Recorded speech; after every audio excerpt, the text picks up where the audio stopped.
အကြာကြီးမှတ်တရပြီးမပြောနိုင်တဲ့အတွက်ထိုင်ပြီးတော့ကျွန်တော်ပြောပြစေလို့အဲ့ဒါလေးကျွန်တော်မေတ္တာရက်ခံတာမှတချို့လူကြီးတွေပါတယ်မလေးစားတဲ့သဘောဖြစ်မှာဆိုလို့ကျွန်တော်ထိုင်ပြီးတော့ပြောခွင့်ပေးပါနော်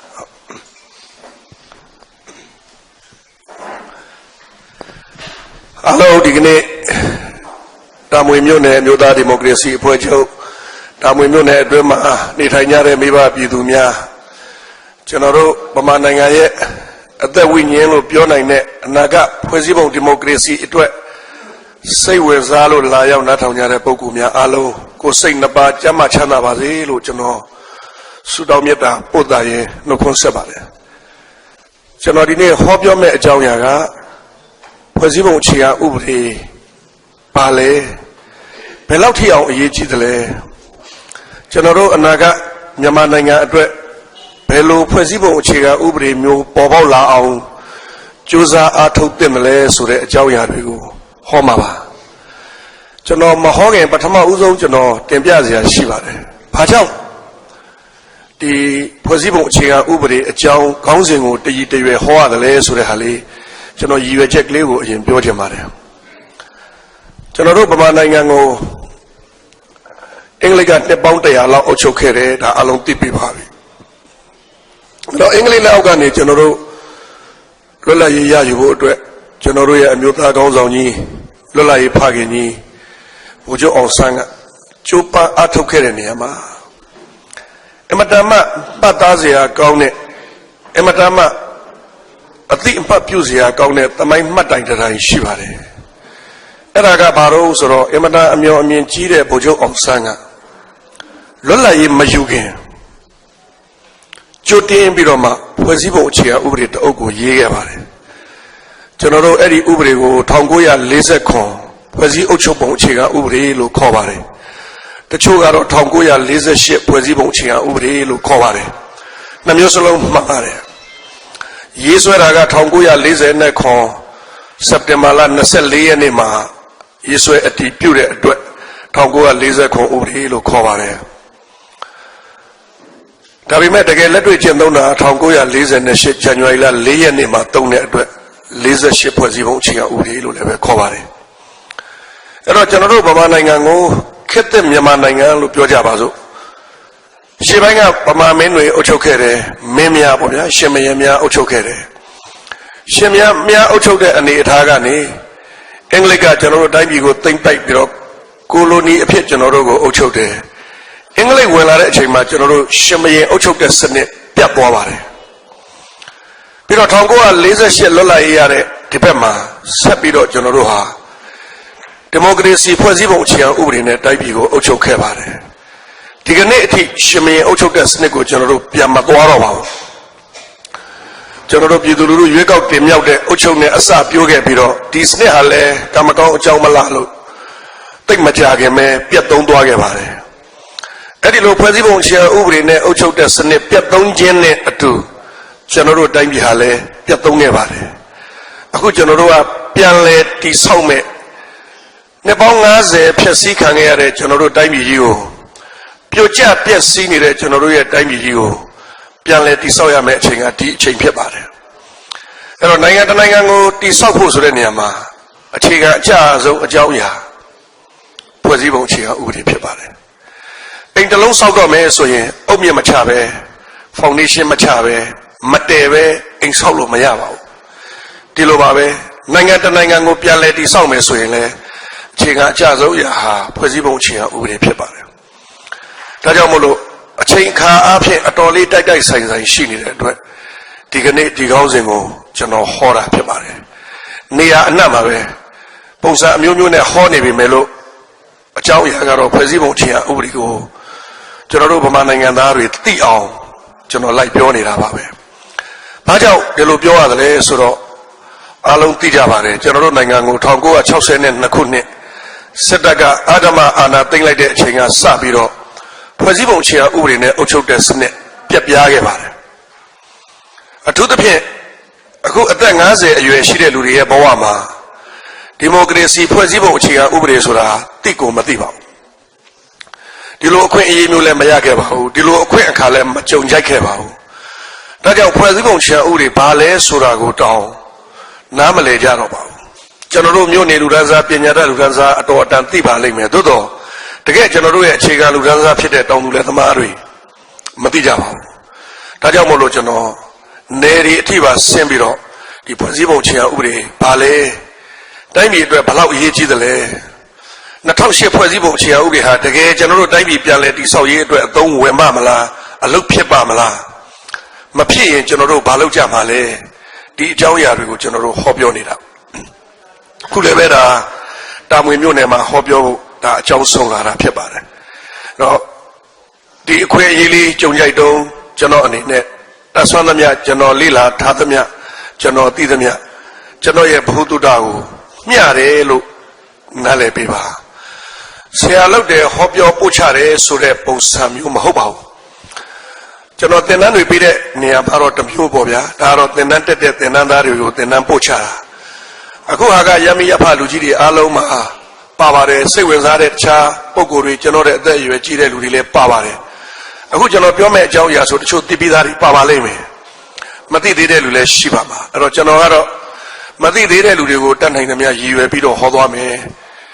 သိတဲ့လူတွေပါရင်သိတဲ့လူတွေကလည်းကျွန်တော်ပြောတာဟုတ်ရင်ဟုတ်တယ်မှန်ရင်မှန်တယ်တကယ်လို့များကြံရင်လည်းကြံနေတဲ့အကြောင်းအရာလေးတွေဖြည့်ဆွက်ပြောပေးပါလို့ကျွန်တော်မေတ္တာရက်ခံလိုပါ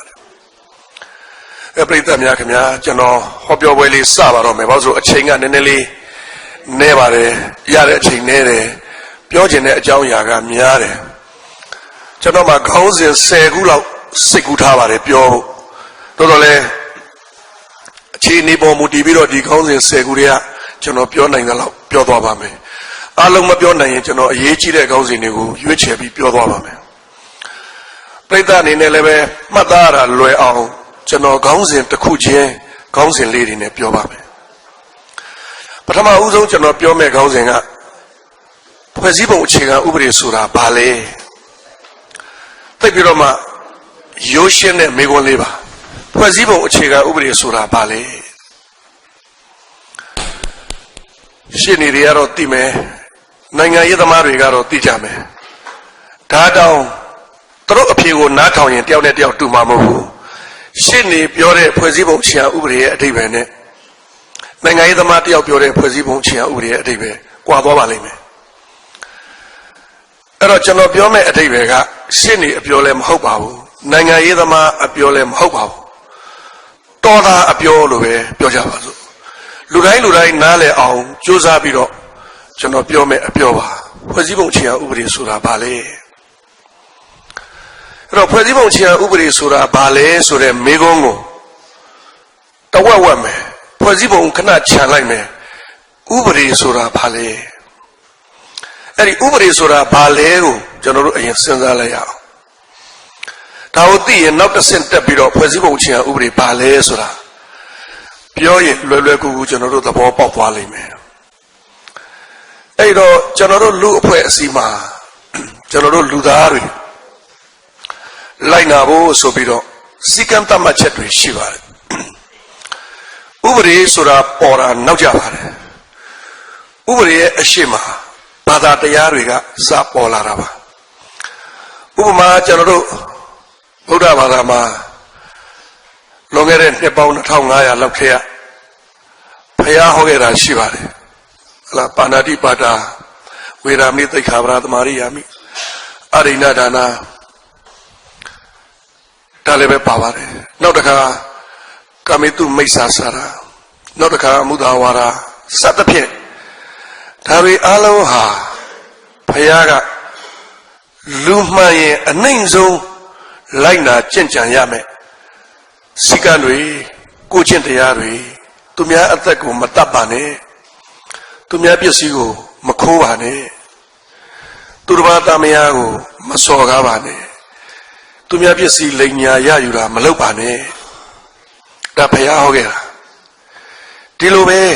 နောက်ပိုင်းကျွန်တော်တို့လူအဖွဲ့အစည်းတိုးတက်လာတဲ့အခါကျတော့ဘုရားဟောတဲ့တရားနဲ့ဓမ္မနဲ့မလုံလောက်တော့ဘူး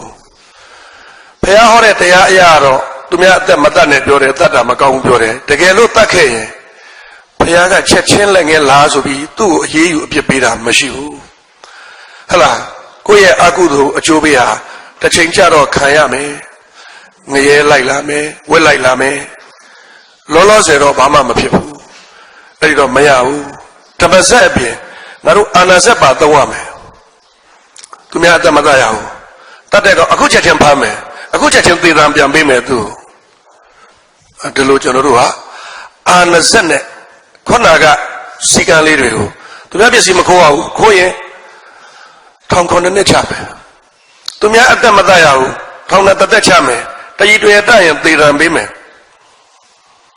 သူတစ်ပါးသားမရမဖြစ်စီတဲ့လင်းရှိမရဖြစ်စီရင်ထောင်နဲ့9နှစ်ပုံမှန်490ခွန်ဟာအာဓမကျင့်ကြရင်386ထောင်နဲ့တက်အဲ့ဒါကဘာတော့ဆိုတော့ကျွန်တော်တို့ခမည်းတော်တိုင်းသူပြည်သားနိုင်ငံသားများကြိုက်သည်ဖြစ်စေမကြိုက်သည်ဖြစ်စေလိုက်နာရမယ်မေးအမိတ်အုပ်စိုးသူမင်းများကခမည်းတော်ကျွန်တော်တို့ပြည်သူလူထုကြိုက်ကြိုက်မကြိုက်ကြိုက်လိုက်နာရမယ်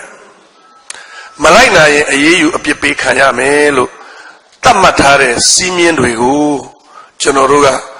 ဥပဒေလို့ခေါ်တယ်ဟုတ်ပြီနော်အဲ့တော့စကားလုံးလေးတစ်လုံးရသွားပြီကျွန်တော်တို့ခမည်းတော်တိုင်းသူပြည်သားနိုင်ငံသားများအယက်သားများ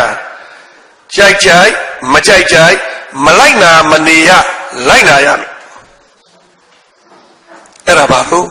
ဥပဒေဟောမှတ်ထားပါနော်ကျွန်တော်တို့ခမည်းတော်ကြိုက်ကြိုက်မကြိုက်ကြိုက်အဲ့ဒီစကလုံးမှတ်ထားပါမလိုက်နာမနေရလိုက်နာရမယ်မလိုက်နာရင်ဘာဖြစ်မလဲဘာမှမဖြစ်ဘူးအပြစ်မှမနေရဘူးထောင်ထဲမှာနေရမယ်ဒါလေးပဲကွာတယ်သိများများမကွာဘူးဟုတ်ပြီဒါဥပဒေကျွန်တော်တို့တတ်သွားပြီသဘောပေါက်ပြီဥပဒေကိုနားလည်ပြီဆိုရင်နောက်တစ်ဆင့်တက်ပြီးတော့ကျွန်တော်တို့ကဒါဆိုဖွဲ့စည်းပုံခြေရာဥပဒေဆိုတာဘာတော့ဆွေးနွေးလို့ရသွားပြီတော်တော်လွယ်သွားပြီခမည်းတော်ကျွန်တော်တို့အယက်သားတွေကြိုက်ကြိုက်မကြိုက်ကြိုက်မလိုက်နာမနေရလိုက်နာရမယ်ဆိုတဲ့စီမင်းစည်းကမ်းကိုဥပဒေလို့ခေါ်တယ်ဟုတ်ပြီနော်အဲ့ဒီလိုပဲကျွန်တော်တို့ကိုအုပ်ချုပ်နေတဲ့ကျွန်တော်တို့ကိုအုပ်ချုပ်နေတဲ့အစိုးရမင်းများလဲကြိုက်ကြိုက်မကြိုက်ကြိုက်မလိုက်နာမနေရလိုက်နာရမယ်ဆိုတဲ့ဥပဒေရှိတယ်အဲ့ဒါဟာဖွဲ့စည်းပုံအခြေခံဥပဒေပဲတိုင်းပြည်တစ်ပြည်မှာဖွဲ့စည်းပုံအခြေခံဥပဒေနဲ့အုပ်ချုပ်တဲ့တိုင်းပြည်ရှိတယ်ဖွဲ့စည်းပုံအခြေခံဥပဒေမပါပဲအုပ်ချုပ်တဲ့တိုင်းပြည်ရှိတယ်ဖွဲ့စည်းပုံအခြေခံဥပဒေနဲ့အုပ်ချုပ်တဲ့တိုင်းပြည်ကိုစီးနဲ့ကမ်းနဲ့အုပ်ချုပ်တဲ့တိုင်းပြည်လို့ခေါ်ပါတယ်ဘာကြောင့်လို့အုပ်ချုပ်သူမင်းများကသူတို့မလိုက်နာမနေရလိုက်နာရမယ်စီမင်းစည်းကမ်းရှိတယ်အဲ့ဒီစီမင်းစည်းကမ်းအတိုင်းအုပ်ချုပ်ရတဲ့အတွက်ဒီတိုင်းပြည်ဟာစီးနဲ့ကမ်းနဲ့အုပ်ချုပ်နေတဲ့တိုင်းပြည်လို့ပြောပါတယ်ဒီလိုပြောရပါတယ်တကယ်လို့များဖွဲ့စည်းပုံအခြေခံဥပဒေမရှိပဲအာဏာရှင်တယောက်ကကိုထင်သလိုကိုတိုင်းပြည်ကိုအုပ်ချုပ်ရင်အဲ့ဒီတိုင်းပြည်ကိုစီးမဲ့ကမ်းမဲ့အုပ်ချုပ်နေသောတိုင်းပြည်လို့ပြောရပါတယ်အဲ့ဒီတော့နိုင်ငံတနိုင်ငံမှာဖွဲ့စည်းပုံအခြေခံဥပဒေရှိရင်အဲ့ဒီတိုင်းပြည်ဟာစီးနဲ့ကမ်းနဲ့အုပ်ချုပ်တဲ့တိုင်းပြည်လို့အဓိပ္ပာယ်ဆောင်ပါတယ်ဖွဲ့စည်းပုံအခြေခံဥပဒေမရှိပဲအာဏာရှင်တို့ကထင်ရမြင်ရအုပ်ချုပ်နေစီးမဲ့ကမ်းမဲ့အုပ်ချုပ်တဲ့တိုင်းပြည်လို့ခေါ်ပါတယ်အဲ့ဒီတော့ဖွဲ့စည်းပုံအခြေခံဥပဒေရဲ့အဓိပ္ပာယ်ကိုကျွန်တော်တို့ကသိသွားပြီဘာလို့အစိုးရမင်းများကြိုက်ကြိုက်မကြိုက်ကြိုက်လိုက်နာရမယ်ဥပဒေကိုဖွဲ့စည်းပုံအခြေခံဥပဒေလို့ခေါ်ပါတယ်ကောင်းပြီဒုတိယကောင်းစဉ်လေးကိုကျွန်တော်ဆက်ပါမယ်အဲ့ဒီအစိုးရမင်းများကြိုက်သည်ဖြစ်စေမကြိုက်သည်ဖြစ်စေမလိုက်နာမနေရလိုက်နာရမယ်ဆိုတဲ့ဖွဲ့စည်းပုံအခြေခံဥပဒေနဲ့အုပ်ချုပ်တာနဲ့အဲ့ဒီလိုမင်းတွေကိုထိန်းချုပ်တဲ့ဥပဒေမရှိပဲစီးမဲ့ကမ်းမဲ့အုပ်ချုပ်ခြင်းဆိုတဲ့အဲ့ဒီအုပ်ချုပ်မှုပုံသဏ္ဍာန်နှစ်ခုရဲ့ကွဲပြားခြားနားချက်ကိုကျွန်တော်ဆက်ပြီးတော့ဆွေးနွေးတင်ပြပါမယ်ဟဲ့လားကျွန်တော်ကအခုခင်ဗျားတို့ကိုရွေးခိုင်းမယ်နော်ကျွန်တော်တတ်ထုကြောင်းလေးနှစ်ချောင်းဒီလက်ညိုးလေးနဲ့လက်ကလေးဒီနှစ်ချောင်းကိုအဝါရောင်တတ်ထုကြောင်းနှစ်ချောင်းလို့ခင်ဗျားတို့စိတ်ထဲမှာမှတ်လိုက်ပါလုံးဝပုံစံတူတယ်အယောင်လဲတူတယ်ကျွန်တော်ကခင်ဗျားတို့မေးမယ်ကြိုက်တာတစ်ခုယူ ခင်ဗျားတို့ကစဉ်းစားပြီဟုတ်ရဲ့လားအယောင်လဲတူတယ်ပုံစံလဲတူတယ်ကျွန်တော်ဘာမှမပြောထားဘူးအဝါရောင်ပုံတူအချောင်းလေးတတ်ထုချောင်းလေးနှစ်ချောင်းကြိုက်တာတစ်ခုယူလို့ပြောရင်ခင်ဗျားတို့စဉ်းစားနေပြီဘာဘူးယူရင်ကောင်းမလဲမစဉ်းစားဘူးလားစဉ်းစားနေခင်ဗျားတို့ဆုံးဖြတ်ဖို့လဲအတော့ကိုဝေဝါးနေလိမ့်မယ်ဘာဘူးယူရင်ကောင်းမလဲတော်တော်ကိုစဉ်းစားမယ်တကယ်လို့ကျွန်တော်ကပြောမယ်ဒီဘက်ကဟာလေးကရွှေသားကြီးလို့ပြောလိုက်ရင်ဘာဖြစ်သွားပြီလဲကျွန်တော်မိကုန်းအောင်ဆုံးမှာမဟုတ်ဒီဘက်ကရွှေဆိုတာဒီဘက်ကဟာရွှေကိုရွေးတော့ပါဘာဖြစ်လို့တော့ကြီးနဲ့ရွှေနဲ့တန်ဖိုးမတူဘူးခင်ဗျားတို့တန်ဖိုးရှိတာကိုရွေးမှာပေါ့အဲ့ဒါဘာလို့ဆိုတော့ငွေကြီးတန်ဖိုးခင်ဗျားတို့ကလူကြီးတွေဖြစ်တဲ့အခါကျတော့ငွေကြီးတန်ဖိုးနဲ့ဖြတ်လိုက်တာကလေးလေးတယောက်ကိုကျွန်တော်က2နှစ်ကျော်3နှစ်လောက်ကလေးလေးတယောက်ကိုရောင်စုံချယ်ထားတဲ့ဘောလုံးလေးတစ်လုံးချပေးမယ်300-500လောက်တန်တဲ့စိန်လေးတစ်ပွင့်ချပေးမယ်ပါလေးကြိုက်တာယူဆိုအဲ့ဒီကလေးကဘာယူမလဲရောင်စုံဘောလုံးယူမှာအဲ့ဒီကလေးကငွေကြေးတန်ဖိုးကိုမသိဘူးဒါပေမဲ့အသုံးဝင်မှုတန်ဖိုးကိုဒီကလေးသိတယ်သူ့အတွက်ပဲဟာအသုံးကြမလို့ရောင်စုံဘောလုံးလေးဆော့လို့ရတယ်ကလေးရောင်စုံဘောလုံးကိုရွေးမယ်ဘာပဲဖြစ်ဖြစ်ကလေးလဲသူတန်ဖိုးတစ်ခုတော့သိတယ်အဲ့တော့ဒီကနေ့ကျွန်တော်တို့ဗမာနိုင်ငံသားတွေဟာဖွဲ့စည်းပုံအခြေခံဥပဒေရဲ့တန်ဖိုးကိုမသိကြဘူးအဲ့တော့အဲ့ဒီတန်ဖိုးကိုသိစေခြင်းတယ်ဒီအတွက်နိုင်ငံအနှံ့ကျွန်တော်လှည့်ပြီးတော့ဟောတဲ့ထဲမှာဒီအချက်လည်းပဲအချက်တစ်ချက်ပါတယ်ဖွဲ့စည်းပုံအခြေခံဥပဒေရဲ့တန်ဖိုးဘယ်လောက်ထိအောင်တန်ဖိုးကြီးတယ်လဲဘယ်လောက်ထိအောင်နိုင်ငံတနိုင်ငံအတွက်အရေးပါတယ်လဲတင်စားပြီးတော့ပြောရမယ်ဆိုရင်လူတစ်ယောက်အတွက်အသက်ဝိညာဉ်ဟာအရေးအကြီးဆုံးပဲအလုံးဟာရှင်တန်မှုစူးစမ်းနေကြတာပဲနေထိုင်မကောင်းဖြစ်ပြီဆိုတာနဲ့ရှေးစုမဲစုထုတ်ပြီးဆေးရုံကိုပြေးရတော့တာပဲမသေးခြင်းဘူးအသက်နဲ့ခန္ဓာမြဲနေခြင်းနဲ့ဆိုလိုတာကအသက်ဝိညာဉ်ဟာလူတွေအတွက်သိအရေးကြီးတယ်အဲ့ဒီအတိုင်းပဲနိုင်ငံတနိုင်ငံအတွက်ဖွဲ့စည်းပုံအခြေခံဥပဒေဟာလည်းအသက်ဝိညာဉ်ပဲလူဟာအသက်မရှိရင်သေပြီသေရင်ဘာအသုံးကျလဲဘာမှအသုံးမကျဘူးမိရှို့ပြီးပြာချလိုက်မှာမြေကြီးထဲမြုပ်ပလိုက်မှာမထားဘူးကြာရင်ပုတ်လာလိမ့်မယ်ပတ်ဝန်းကျင်အနောက်ရှက်ဖြစ်လာမယ်အသက်နဲ့ခန္ဓာတွဲနေတဲ့ရွေပဲတန်ဖိုးရှိတယ်သေသွားလို့ရှိရင်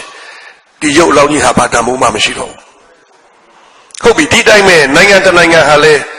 ဖွဲ့စည်းပုံအခြေခံဥပဒေမရှိရင်အဲ့ဒါသေနေတဲ့နိုင်ငံပဲတကြိုစရာမြေကြီးမရှိလို့ဒါမှတကြိုရတာထွက်လာတဲ့အနံ့ကနှာခေါင်းကိုလာမရိုက်ခတ်လို့ဒါနံမမသိတာတော့ဖွဲ့စည်းပုံအခြေခံဥပဒေဟာလူတစ်ယောက်အတွက်အသက်အရေးအကြီးဆုံးဖြစ်တယ်လို့နိုင်ငံတနိုင်ငံအတွက်လည်းအသက်တမျှအရေးကြီးတယ်ဒီအချက်ကိုပြည်သူလူထုနားလည်သဘောပေါက်စေခြင်းတယ်ဒါကျွန်တော်ရဲ့အဓိကရည်ရွယ်ချက်ပါပညာရှင်တွေတော်တော်များများကသူတေသနာလုပ်ကြတယ်သူတေသနာလုပ်တဲ့အခါမှာဘယ်လိုလုပ်တော်ဆိုတော့နိုင်ငံတွေကိုဆင်းရဲချမ်းသာကွာဟတာကိုအခြေခံပြီးတော့အုပ်စုဖွဲ့တော့နံပါတ်1အုပ်စုကအဲ့ဒီနိုင်ငံမှာရှိတဲ့နိုင်ငံသားတွေအားလုံးလည်းချမ်းသာတယ်အစိုးရလည်းချမ်းသာတယ်တတိုင်းပြည်လုံးချမ်းသာတဲ့အုပ်စုအဲ့ဒါတစုရှိတယ်နောက်ဒုတိယတစုလေ့လာတဲ့အခါကျတော့ဒုတိယတစုကတိုင်းပြည်ကိုအုပ်ချုပ်တဲ့အစိုးရတွေကအရန်ချမ်းသာတယ်တိုင်းသူပြည်သားတွေကြတော့မွဲနေတယ်ဘယ်လိုနိုင်ငံမျိုးများဖြစ်မလဲခင်ဗျာကျွန်တော်တို့နိုင်ငံပဲရှိပါတယ်တခြားနိုင်ငံတွေလည်းရှိပါတယ်အဲ့ဒါကအုပ်စုတစုကိုယ်နိုင်ငံတော့ကိုယ်ကပြင်းမြင်လိုက်တာပေါ့ဗျာဒီဥပမာပြောလိုက်တာ ਨੇ နောက်ထပ်တစုရှိသေးတယ်တဲ့တတိယအုပ်စုအစိုးရကောပြည်သူရောတနိုင်ငံလုံးမွဲနေတဲ့တိုင်းပြည်ဆိုပြီးတော့ဒီလိုအုပ်စုလည်းတစုရှိပါတယ်အဲ့တော့အုပ်စု3ခုထွက်လာတယ်အဲ့တော့ပညာရှင်တွေကအဲ့ဒီအုပ်စု3စုကိုတစုချင်းပြန်လေ့လာတယ်နံပါတ်1အုပ်စုဘာဖြစ်လို့ပြည်သူရောအစိုးရရောချမ်းသာနေသလဲလေ့လာတဲ့အခါတော့တစ်ချက်တည်းပဲ common cause လို့ခေါ်တယ်ရေပုံရအကျအဆုံးနဲ့အဓိကအကျဆုံးတစ်ချက်ကိုပဲသူတို့ကရှာမယ်အသေးစိတ်တွေမပြောဘူးတစ်ချက်ပဲရှာမယ်ရှာတော့သူတို့ကဘာတွားတွေ့တယ်လဲအဲ့ဒီ အစိုးရကောပြည်သူရောတနိုင်ငံလုံးချမ်းသာတဲ့တိုင်းပြည်တွေအားလုံးဟာစီးနဲ့ကမ်းနဲ့အုပ်ချုပ်တဲ့တိုင်းပြည်တွေတဲ့ဒီမိုကရေစီဖွဲ့စည်းပုံအခြေခံဥပဒေနဲ့အုပ်ချုပ်တဲ့တိုင်းပြည်တွေတဲ့နော်ဖွဲ့စည်းပုံဆိုတဲ့စကားလေးပါဒီမိုကရေစီဆိုတာထည့်ထားသေးတယ်တချို့တော်တော်များများနိုင်ငံတွေဖွဲ့စည်းပုံရှိပါတယ်သို့တော့ဒီမိုကရေစီမဟုတ်ပါဘူးအာဏာရှင်ဖွဲ့စည်းပုံတွေပါနော်အဲ့တော့ဒီမိုကရေစီဖွဲ့စည်းပုံအခြေခံဥပဒေနဲ့အုပ်ချုပ်တဲ့တိုင်းပြည်တွေအဲ့ဒီတိုင်းပြည်တွေဟာလူလူရောအစိုးရရောချမ်းသာတယ်တဲ့ဒါသူတို့ရဲ့ရှာဖွေတွေ့ရှိချက်ပညာရှင်တွေရဲ့စကားကျွန်တော်စကားမဟုတ်ကျွန်တော်ကလေ့လာထားတာဒုတိယအုပ်စုဆက်ပြီးလေ့လာတယ်ဒုတိယအုပ်စုအစိုးရချမ်းသာပြီးတော့ပြည်သူမွဲနေတဲ့နိုင်ငံဘယ်နိုင်ငံလဲဘယ်လိုနိုင်ငံမျိုးလဲတူလာတွေ့တယ်တရားဇာတပေါ်များပြီးတဲ့အာနာရှင်အုပ်ချုပ်တဲ့တိုင်းပြည်တွေတဲ့တရားဇာတပေါ်များပြီးစီမဲ့ကမ်းမဲ့အာနာရှင်စနစ်နဲ့အုပ်ချုပ်တဲ့တိုင်းပြည်တွေမှာအုပ်ချုပ်သူအာနာရှင်လူရန်စားကချမ်းသာပြီးတော့လူလူကမွဲနေတယ်တဲ့ကျွန်တော်တို့ရဲ့လွန်ခဲ့တဲ့နှစ်90ပြန်စဉ်းစားကြည့်လိုက်ပေါ့ဗျာနောက်ပိုင်းကျွန်တော်ဒါလေးတွေပြောပြပါမယ်ဂျုံတဲ့အခါဂျုံတို့လိုပါသွားမှာပါအဲ့ဒါအုပ်စုတစုတဲ့နောက်ဆုံးတစုတတိယအုပ်စုတိုင်းပြည်လုံးမွဲနေတယ်ကုန်းတွင်းပိတ်နိုင်ငံတွေဖြစ်ပြီးတော့တရားဇာတလည်းနည်းတယ်တဲ့အာဏာရှင်အုပ်ချုပ်တယ်တဲ့အဲ့တော့သုံးစုမှာ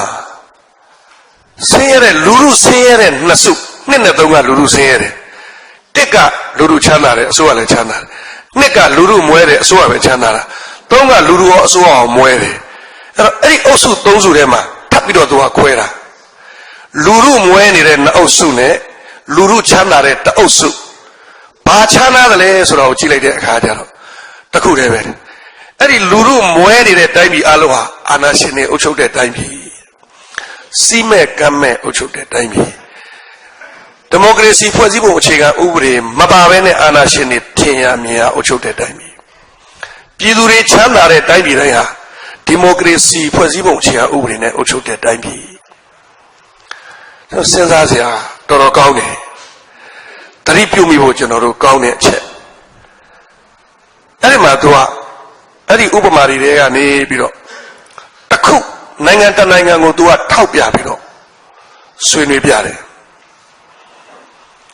ဒီကိုဒီမိုကရေစီဖွဲ့စည်းပုံအခြေခံဥပဒေနဲ့အုပ်ချုပ်ရင်ချမ်းသာတယ်ဆိုတဲ့အားလေးကိုထင်သာမြင်သာရှိအောင်ဥပမာလေးနဲ့သူကပြောတယ်ဥပမာဆိုတာစိတ်ကူးရဥပမာမဟုတ်တကယ်တာရကလို့ခေါ်ပါတယ်တကယ်တာရကတစ်ခုကိုထုတ်နှုတ်ပြီးသူကရှင်းပြတယ်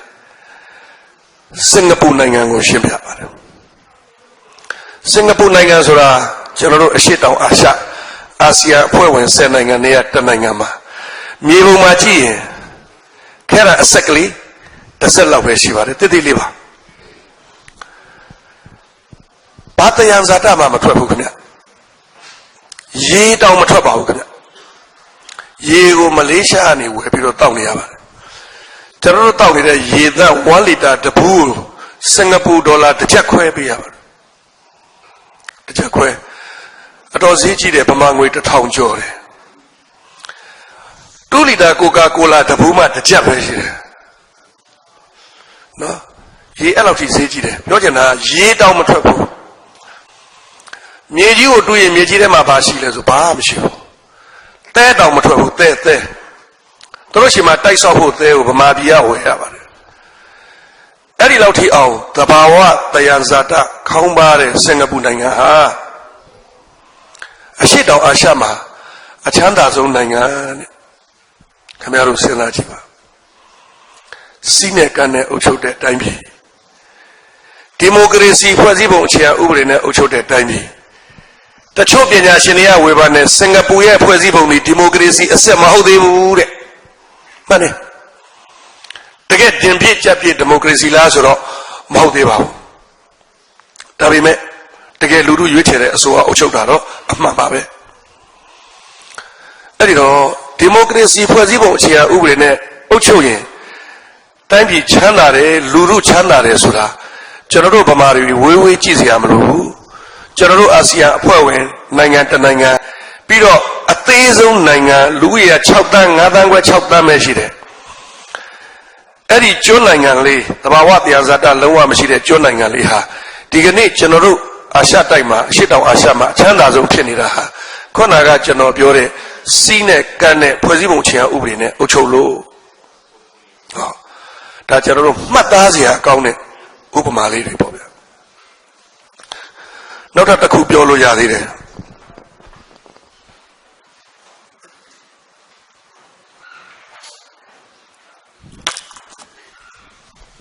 အချိန်ကြည့်ပြီးပြောမှရမယ်ဘာလို့ဆိုအချိန်ကောင်းသွားရင်နည်းနည်းလေးကြော်သွားမှဆိုလို့ခေါင်းစဉ်မပြေမှဆိုနော်အဲ့တော့နောက်ထပ်ဥပမာတစ်ခုကဥပမာဆိုတာလည်းဒါလည်းစိတ်ကူးရင်မဟုတ်ပါဘူးတာရကအမှန်ပါပဲဒီကနေ့ခင်ဗျားတို့ကောင်းကောင်းသိပါတယ်ကမ္ဘာပေါ်မှာအချမ်းသာဆုံးနိုင်ငံဟာအမေရိကန်နိုင်ငံပါအားအကြီးဆုံးဆိုတာလေအမေရိကန်နိုင်ငံမှာဩဇာတိတ်ကမကြီးမားတာလေအမေရိကန်မှာအမေရိကန်သမ္မတပြီးခဲ့တဲ့နှစ်နိုဝင်ဘာလ2 ရက်နေ့ကဗမာပြည်အလယ်လာသွားတယ်ရန်ကုန်သားတွေသိတယ်ဟဟလား TV မှာလည်းကျွန်တော်တို့ကြည့်လိုက်ရတယ်ဘယ်လောက်ခမ်းနားလဲ9 နာရီနဲ့မိနစ်40 50လောက်ပဲကြာတယ်တနေ့ရဲ့4 ပုံ 1 ပုံတောင်မပြည့်ဘူးတရက်မဟုတ်ဘူးနော်6 နာရီမပြည့်ဘူးခဏလေးပဲလာတယ်လေမြန်73 စီးနဲ့လာသွားတယ်သူစီးမဲ့မော်တော်ကားသူ့ဟာသူလေမြန်တစ်စီးနဲ့တည်တံ့တဲလာတယ်သူ့ကိုယ်ပိုင်လေမြန်နဲ့လာတယ်ကြီးကျယ်ခမ်းနားတာတွေကတော့ပြောမနေပါနဲ့တော့ဗျာ convocation မှာသူမိန့်ခွန်းပြောမယ်ဆိုတော့ကျွန်တော်တို့ကသွားနားထောင်ရတယ်ခွင့်ရတယ်ပေါ့ကျွန်တော်တို့ဗမာတွေနားထောင်ဖို့သူကအင်္ဂလိပ်လိုပြောမှာကျွန်တော်တို့ဗမာတွေကအင်္ဂလိပ်စကားမတတ်ရင်ဗမာလိုတခါတည်းနားထောင်နိုင်အောင်လူတယောက်တစ်ခုစီဘာသာပြန်2 ချက်ကိုအမေရိကန်လေမြန်တစ်စင်းနဲ့တည်လာပြီးတော့ကျွန်တော်တို့ဝင်နေရတယောက်တစ်ခုတခါတည်းပေးလိုက်တယ်ခေါ်ပေါ်မှာထိုင်ပြီးသူမိန့်ခွန်းပြောတဲ့အချိန်မှာအင်္ဂလိပ်လိုနားထောင်ရင်2 ချက်မထိုးနဲ့2 ချက်ထိုးလိုက်ရင်ဗမာလိုတခါတည်းကြားရတယ်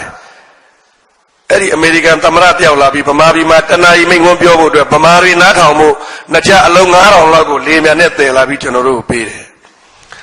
ဘယ်လောက်ကြီးကျယ်သလဲအဲ့ဒါအမေရိကန်သမ္မတတယောက်တည်းဘယ်လောက်ကြီးကျယ်သလဲဆိုတော့အမေရိကန်နိုင်ငံကြီးဆိုရင်ပြောမနေတယ်တော့ဟုတ်လားကြီးကျယ်လိုက်တာအားကြီးလိုက်တာတော်တော်လေးကဂျာနယ်တစ်စောင်မှာပါလာတယ်အမေရိကန်ရဲ့လေတပ်ကိုအားပေါ့နော်လေတပ်အားကိုသုံးသပ်တဲ့စာတမ်းလေးတစ်စောင်ဖတ်လိုက်ရတယ်အမေရိကန်ပြီးရင်ကမ္ဘာမှာအားနောက်ထပ်အကြီးဆုံးကရုရှားရှိတယ်ပြီးရင်ဒုတိယအချမ်းသာဆုံးကတရုတ်ဒုတိယအားအကြီးဆုံးရုရှားနဲ့ဒုတိယအချမ်းသာဆုံးတရုတ်အဲ့ဒီနှစ်နိုင်ငံရဲ့လေတပ်ကိုပေါင်းရင်နဲ့လေတပ်လေများအစင်8000မပြည့်ဘူး9800ကျော်ရှိတယ်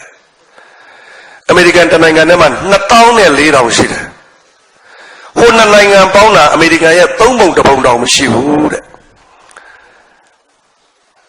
ကြွားနေတာနော်အမေရိကန်နိုင်ငံသားမဟုတ်ပါဘူးကျွန်တော်ဗမာနိုင်ငံသားဒါပေမဲ့မျက်မြင်ကိုယ်တွေ့အဲ့ဒီလောက်ကြီးအမေရိကန်ဘာဖြစ်လို့ချမ်းသာနေတာလဲအဲ့ဒီအမေရိကန်ဟာတစ်ချိန်ကအင်္ဂလိပ်ရဲ့ကျွန်းကျွန်တော်တို့လိုပဲကျွန်တော်တို့လည်းတစ်ချိန်ကအင်္ဂလိပ်ရဲ့ကျွန်းသူတို့ကအရင်ကျွန်းဖြစ်တယ်အမေရိကန်တိုက်ကြီးကအကြီးကြီးအရင်ကျွန်းဖြစ်တယ်ကျွန်တော်တို့ဗမာနိုင်ငံကသေးသေးလေးနောက်မှကျွန်းဖြစ်တယ်သူကကျွန်းကြီးပေါ့ကျွန်တော်တို့ကကျွန်းကလေးပေါ့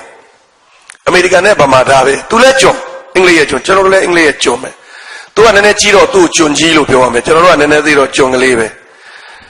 ကျွန်းကြီးနဲ့ကျွန်းကလေးဟိုကျွန်းကြီးကဒီကနေ့ကမ္ဘာပေါ်မှာအချမ်းသာဆုံးဖြစ်ပြီးဒီကျွန်းကလေးကကမ္ဘာပေါ်မှာဘာကြောင့်အမွဲဆုံးဖြစ်နေတာတော့အင်္ဂလိပ်ကကျွန်းဖြစ်တာချင်းအတူတူပဲအင်္ဂလိပ်လက်အောက်ကလွတ်လပ်ရေးရခဲ့တာချင်းအတူတူပဲဒီတဲ့ပိုးပြီးတော့အော်စရာကောင်းတာတစ်ချက်ရှိသေးတယ်အမေရိကန်အင်္ဂလိပ်လက်အောက်က1986 ခုနှစ်မှာလွတ်လပ်ရေးရခဲ့တယ်ကြီးညာခဲ့တယ်လွတ်လပ်ရေးမယူခင်စောစောကကျွန်တော်ပြောတဲ့ထဲပါသွားတဲ့ဗိုလ်ချုပ်အောင်ဆန်းလိုပဲအင်မတန်အမျှော်မြင်ကြီးတဲ့အမေရိကန်နိုင်ငံရေးခေါင်းဆောင်တွေကအင်္ဂလိပ်လက်အောက်ကလွတ်လပ်ရေးယူပြီးရင်အမေရိကန်နိုင်ငံကိုအုပ်ချုပ်ဖို့ဖွဲ့စည်းပုံအခြေခံဥပဒေတစ်ခုကိုရေးခဲ့တယ်ပုံနှိပ်စက်မပေါ်သေးဘူးလက်ရေးနဲ့ရေးထားတယ်ဒီကနေ့ကျွန်တော်ပြောနေတဲ့အချိန်ဆို238နှစ်ရှိပြီအမေရိကန်ဖွဲ့စည်းပုံအခြေခံဥပဒေလက်ရေးမှုအဲ့ဒါလို့လက်ရေးနဲ့ဖွဲ့စည်းပုံအခြေခံဥပဒေကိုရေးတယ်ရေးပြီးတော့မှ အင်္ဂလိပ်လက်အောက်ကလွတ်လပ်ရေးကိုယူခဲ့တယ်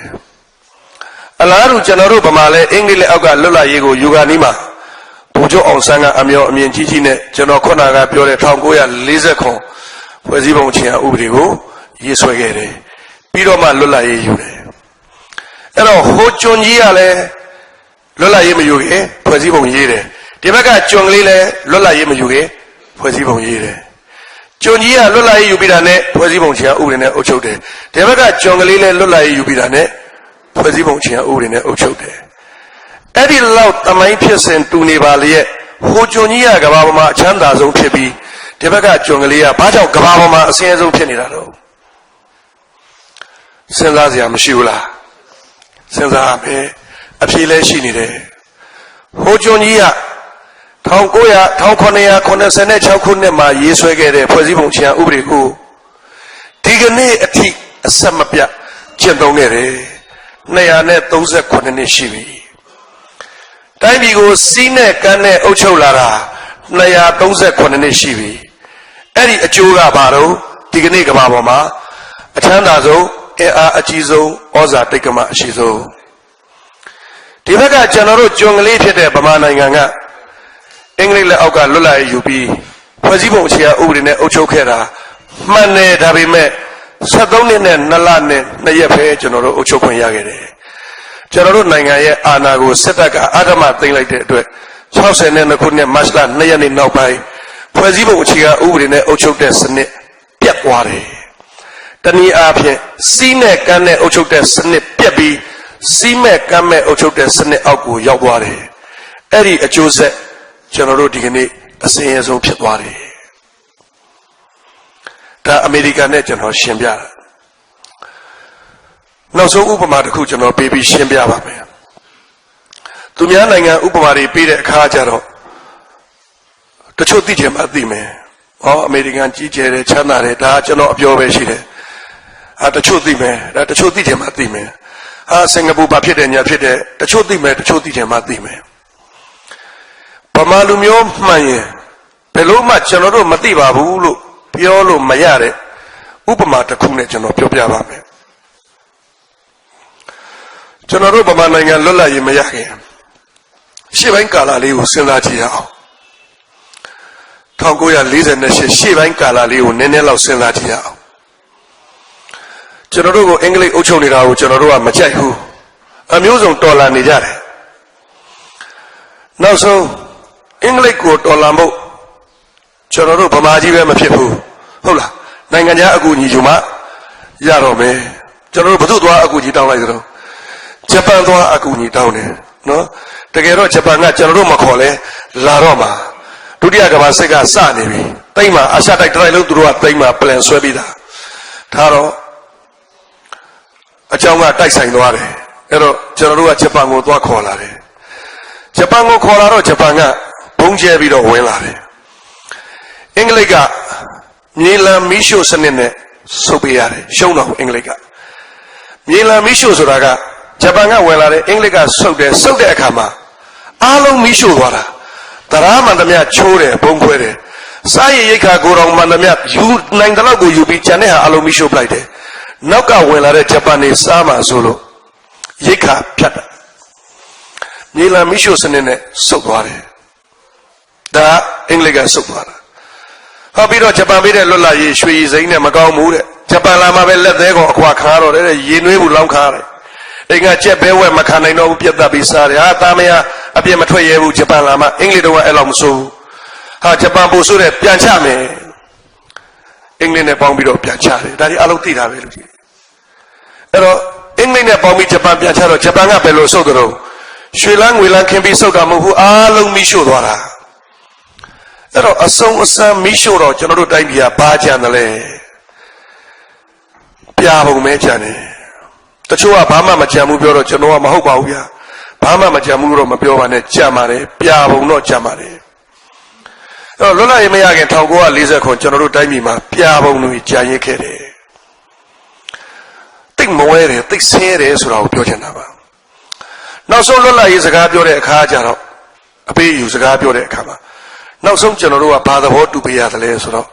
အင်္ဂလိပ်ကိုဂရေ20အကျွေးဆက်ရမယ်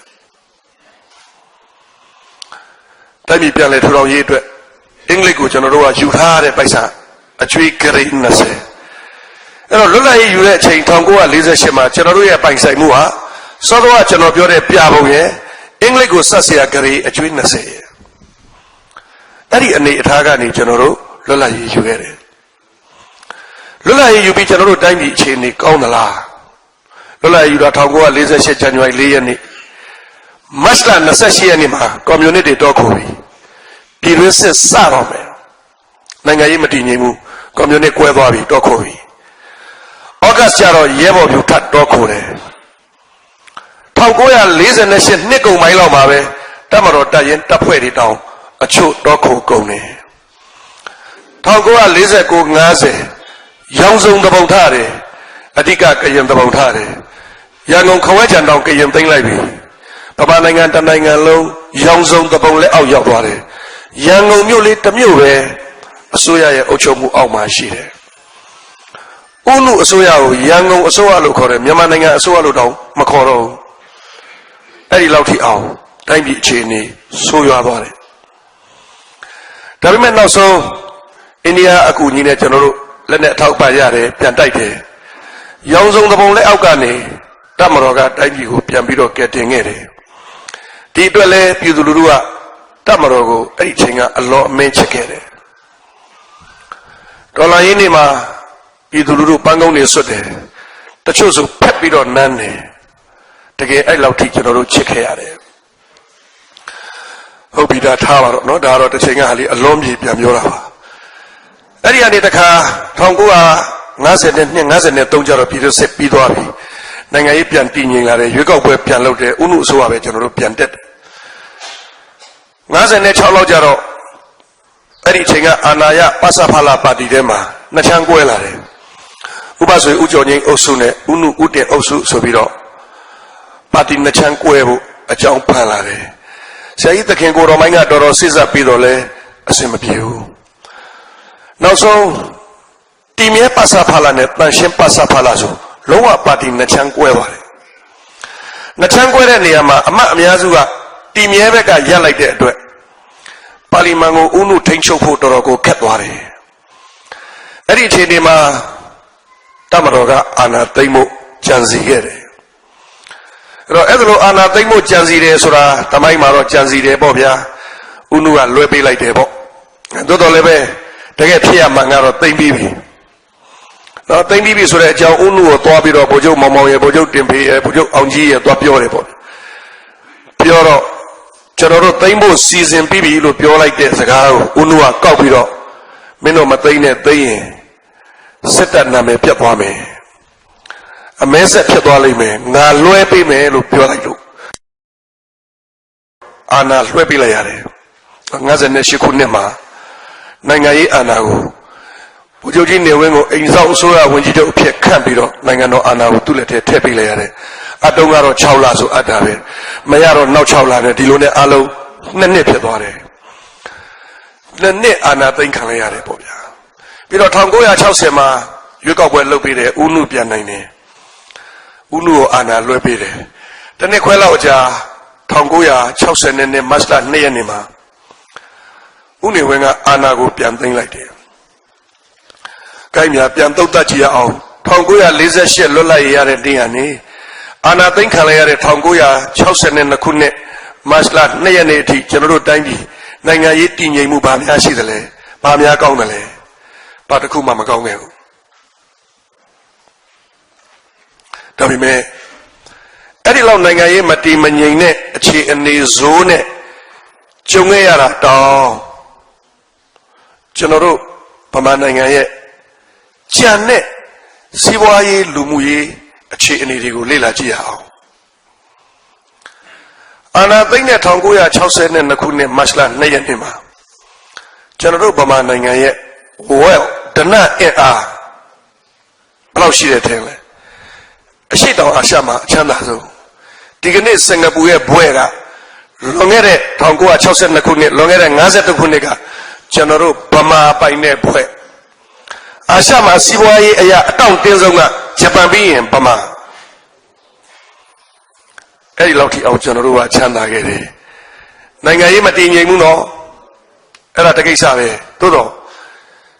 စီဝါရေးကျွန်တော်တို့အဲ့ဒါလို့အမတန်ကိုတောင့်တင်းခိုင်မာခဲ့တယ်အမတန်ချမ်းသာခဲ့တယ်အစိုးရရင်ချမ်းသာလားမဟုတ်ဘူးပြည်သူတရားလုံးချမ်းသာတယ်ကိုကြီးတို့သိတယ်အဘတို့သိတယ်အဲ့ဒီ62ခုနှစ်အာဏာသိမ်းတဲ့အချိန်ကျွန်တော်တို့17နှစ်ရှိသေးတယ်ကလေးပဲလူကြီးတွေပိုသိတယ်အဲ့ဒီအချိန်ကကျွန်တော်တို့နိုင်ငံမှာအနှိမ့်ဆုံးလကစားတယောက်ရဲ့လကဘယ်လောက်ရတယ်လဲ80ဟလား80 increment ကတစ်နှစ်တစ်ချက်နှစ်နှစ်ဆိုဘာဆုံးသွားပြီ82ချက်စားလို့လောက်တယ်ရွှေဝယ်မယ်ဆိုရင်ရွှေတမတ်သားလောက်ဝယ်နိုင်တယ်စံတပီကိုတမတ်9မှုကျွန်တော်တို့ဝတ်တဲ့ပစိုးတစ်ထည်9မှုစီ30သား25ပြားစီ7မုံတစ်ပုံးမှ30ပုံးမှပါတယ်စံတအိတ်မှ4-5ချက်ကျွန်တော်တို့လစားကျွန်တော်တို့ဝင်ဝင်နဲ့ကောင်းကောင်းလောက်တယ်မူလရန်ပြဆရာမအောက်တန်းစေးမှ126ချက်ရတယ်အပြိုကြီးလူပြိုကြီးဆိုလက်ကုန်ရင်ရွှေ9မှုသားလောက်ဝင်နိုင်တယ်လောက်တယ်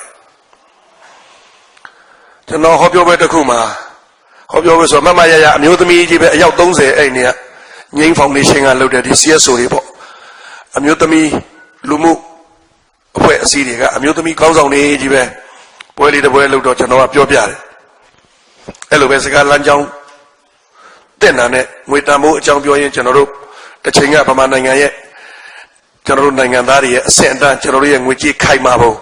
ကျွန်တော်တို့ပြည်သူလူထုချမ်းသာပုံကိုပြောတော့ဒေါ်မြင့်မြင့်အေးတဲ့သူနာမည်ကဆရာတဲ့ခဏလောက်ကျွန်မပြောပြရစေတဲ့